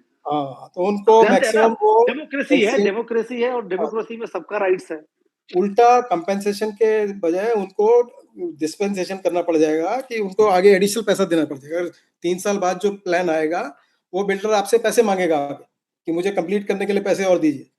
हुसैन जी, मैंने जो बोला है करेक्ट बोला है ना? इसमें कुछ आपको ऐड करना हो तो आप ऐड कर लेना।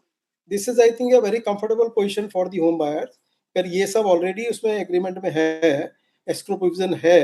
तो आपको तो हिस्टोरिकल रेट में 2012 के रेट में फ्लैट मिल रहा है आज की डेट में, चाहे 30 में मिले या 28 में मिले, आपका कॉस्ट तो चेंज नहीं हो रहा कम से कम। और एनसीएलटी में नहीं ले जाकर आप 3 साल बचा रहे हैं। और तो अगर आप एनसीएलटी में जाएंगे जो 2030 में मिलना है वो 33 में मिलेगा, और उसकी भी गारंटी नहीं है कोई। आज की डेट में विजिबिलिटी आपको 2 साल 3 साल के बाद आएगी। 3 साल बोल रहे हो, 2400 बायर हैं। 2400 बायर मतलब 2400 दिमाग। यस। आपको क्या लगता है कि भाई एनसीएलटी में अगर रेजुलेशन प्लान अप्रूव हो जाता है तो कोई कंप्लेन नहीं जाएगा? बिल्कुल। तो हर तरह के होगा। हुसैन जी, अगर मैं कुछ मिस किया हूँ, अगर कुछ गलत बोला हूँ तो आप ऐड कर लेना प्लीज। मैं आपके जो स्टेटमेंट था उसको मैं रिकरेक्ट करके रखा हूँ, तो प्लीज माफ करिएगा। सर परफेक्ट, आपने परफेक्ट बोला है। आई थिंक जो आपने पॉइंट्स रखे हैं, I think those are all very valid points. बस खाली इसमें यही है कि अपना मतलब ऑब्वियसली इंटीग्रेशन यही है कि रीजेंसी कर रहे काम तो बेस्ट है। खाली इसके अंदर यही है कि अपने को if there is any further protection required under law, जैसे उन्होंने कुछ अपने लिए लिखा है कि हम चेंज नहीं करेंगे, वो नहीं करेंगे, तो वो एक रिकोर्स हो जहाँ पे रीजेंसी को हम बाइंड कर सके to do a specific performance. That is the only thing जो मुझे चाहिए। अगर ये यहाँ पे वो हिसाब से हम बात कर सकते हैं कि भाई रीजेंसी इज फुल्ली अलाइंड, भाई 6 महीने बाद 1 साल बाद चाहे किसी ने पैसा नहीं दिया या कुछ हुआ ऐसा, तो उसके बाद they should not be able to wash their hands off कि ये क्लॉज में तुम्हें नहीं बनाऊंगा। सिर्फ ट्रस्ट तो हमें है, but everything else Sanjeev ji ने कहा कि सब चीज ट्रस्ट पे नहीं हो सकता। We have to have it in the legal documentation also. बस यही देखना है कि इसको कैसे और स्ट्रेंथन कर सकते हैं। यस, तो इसको कैसे स्ट्रेंथन कर सकते हैं, मैकेनिज्म वगैरह मॉनिटरिंग का सब कुछ है, दैट इज परफेक्टली अलाइंड। खाली इसमें ये है कि भाई अगर ये अभी एस्टिमेट किसी ने वेरीफाई नहीं किया है, कॉस्ट एस्टिमेट वेरीफाई नहीं किया, अगर वो सब कहीं गलत हो गया तो फिर वापस we are at the square one के ये project will be short of money, और फिर वापस हम वही सोचेंगे कि इसको कैसे कंप्लीट करें। So all I am asking is कि उस पर सही तरह से इंडिपेंडेंटली वेरीफाइड कॉस्ट एस्टिमेट करे और कैसे भी इसको बाइंडिंग करवाए with the help for law firm. भाई रीजेंसी का ऑब्लिगेशन है to deliver the project, not only depending on buyer is paying or not paying, or Dhiraj is supporting, not supporting, cost has gone up, not gone up, all that clauses which are there, उसको हम full proof bind करें Regency के लिए। That's all the request. तो वो आप, that is the job of a good lawyer. तो क्योंकि वो लॉयर आपको सारा एग्रीमेंट पढ़ के क्लॉज बताएगा, तो I would recommend you consult some good law firm या गुड लॉयर अलग से, और उसको दिखा लीजिए सारे, वो आपको बता देगा इसमें क्या चेंजेस चाहिए जिससे आपका जो भी पोजीशन है और स्ट्रांग हो जाएगी। तो दैट इज सिंपल। तो संजीव जी, इसमें एक चीज और, बिल्डर इसलिए कॉन्फिडेंट है ना कि जो रिसीवेबल है जो बायर के थ्रू, बिल्डर का कहना है कि ऑलरेडी प्रॉपर्टी क्या होता है कि बायर को पैसा देने में तकलीफ तब होता है जब वो डिप्रिसिएटेड वैल्यू पे रहता है। जहां पे उन्होंने 12 साल पहले 10 साल पहले जो फ्लैट लिया था, मान लीजिए कि 50 लाख, आज ऑलरेडी वो 1.5 करोड़ का माल हो चुका है। यस। तो 99% अगर जेन्युइन केस नहीं रहेगा ना, तो कोई भी नहीं रुकेगा एक बार काम चालू होने की देरी है। बिल्कुल, वो तो मार्केट का ही कॉन्फिडेंस अपने आप लोग लेने आ जाएंगे वहां पे। हाँ, क्योंकि भाई वो माल, अगर मेरे को चाबी मिल गया और मैंने 1 करोड़ दिया था, 2 करोड़ का माल हो गया, तो मैं क्यों छोड़ूंगा? That is the only advantage sticking with existing builder और दिस प्लान। अब इस प्लान को आप कैसे फुल प्रूफ बना सकते हैं, उसके लिए आप you can show it to some good lawyer, जो सारा डिटेल में देखे कि क्लॉज पढ़ के बता देगा भाई ये क्लॉज और डलवा दो, बस नहीं, उसमें हम लोगों ने अपने लॉयर की, क्योंकि हमारा जो एस्बा के जो प्रेसिडेंट है वो खुद ही लॉयर है, एडवोकेट है, उनका हाई कोर्ट में प्रैक्टिस है, तो he is validating each and every time, and whatever the best possibility is there we are trying. Even builder agency is also discussing with each and every buyer, and जो भी major concern है उसको tackle करने की कोशिश कर रहा है। तो उन्होंने भी अवेयरनेस दिखाई है। और उसमें ये तो रहेगा, कुछ लोग तो हमेशा, क्योंकि कुछ खुराफाती होती हैं बीच में, जो उनको अलग ही चलेंगे। कुछ लोगों को क्या लगता है, ये हमसे हर जगह होते है। जब मैं बैंक में था तो बैंक में भी हमारा कंसोर्शियम होता था, तो 1-2 छोटे बैंक वो हमेशा उल्टे ही चलते थे। उनको लगता है कि हम उल्टे चलेंगे तो हमें ज्यादा फायदा हो जाएगा, क्योंकि न्यूसेंस वैल्यू जिसको बोलते हैं ना, करेक्ट, तो हमारी न्यूसेंस वैल्यू तो कुछ एडिशनल मिल जाएगा। बट इस लॉ में, आईबीसी में तो कुछ नहीं मिलता एडिशनल, वो आपको सबको बराबर मिलेगा और मैक्सिमम फ्लैट मिलेगा, बस। That is the only thing. Thank you to all my fellow friends and to Sanjeev sir. Sanjeev sir, I want you to give an ending note or maybe a conclusive statement which will be favorable to all homeowners. Sir, हमारे लिए हमारा flat ही सबसे ज्यादा important है, हमें बस वही चाहिए और कुछ नहीं।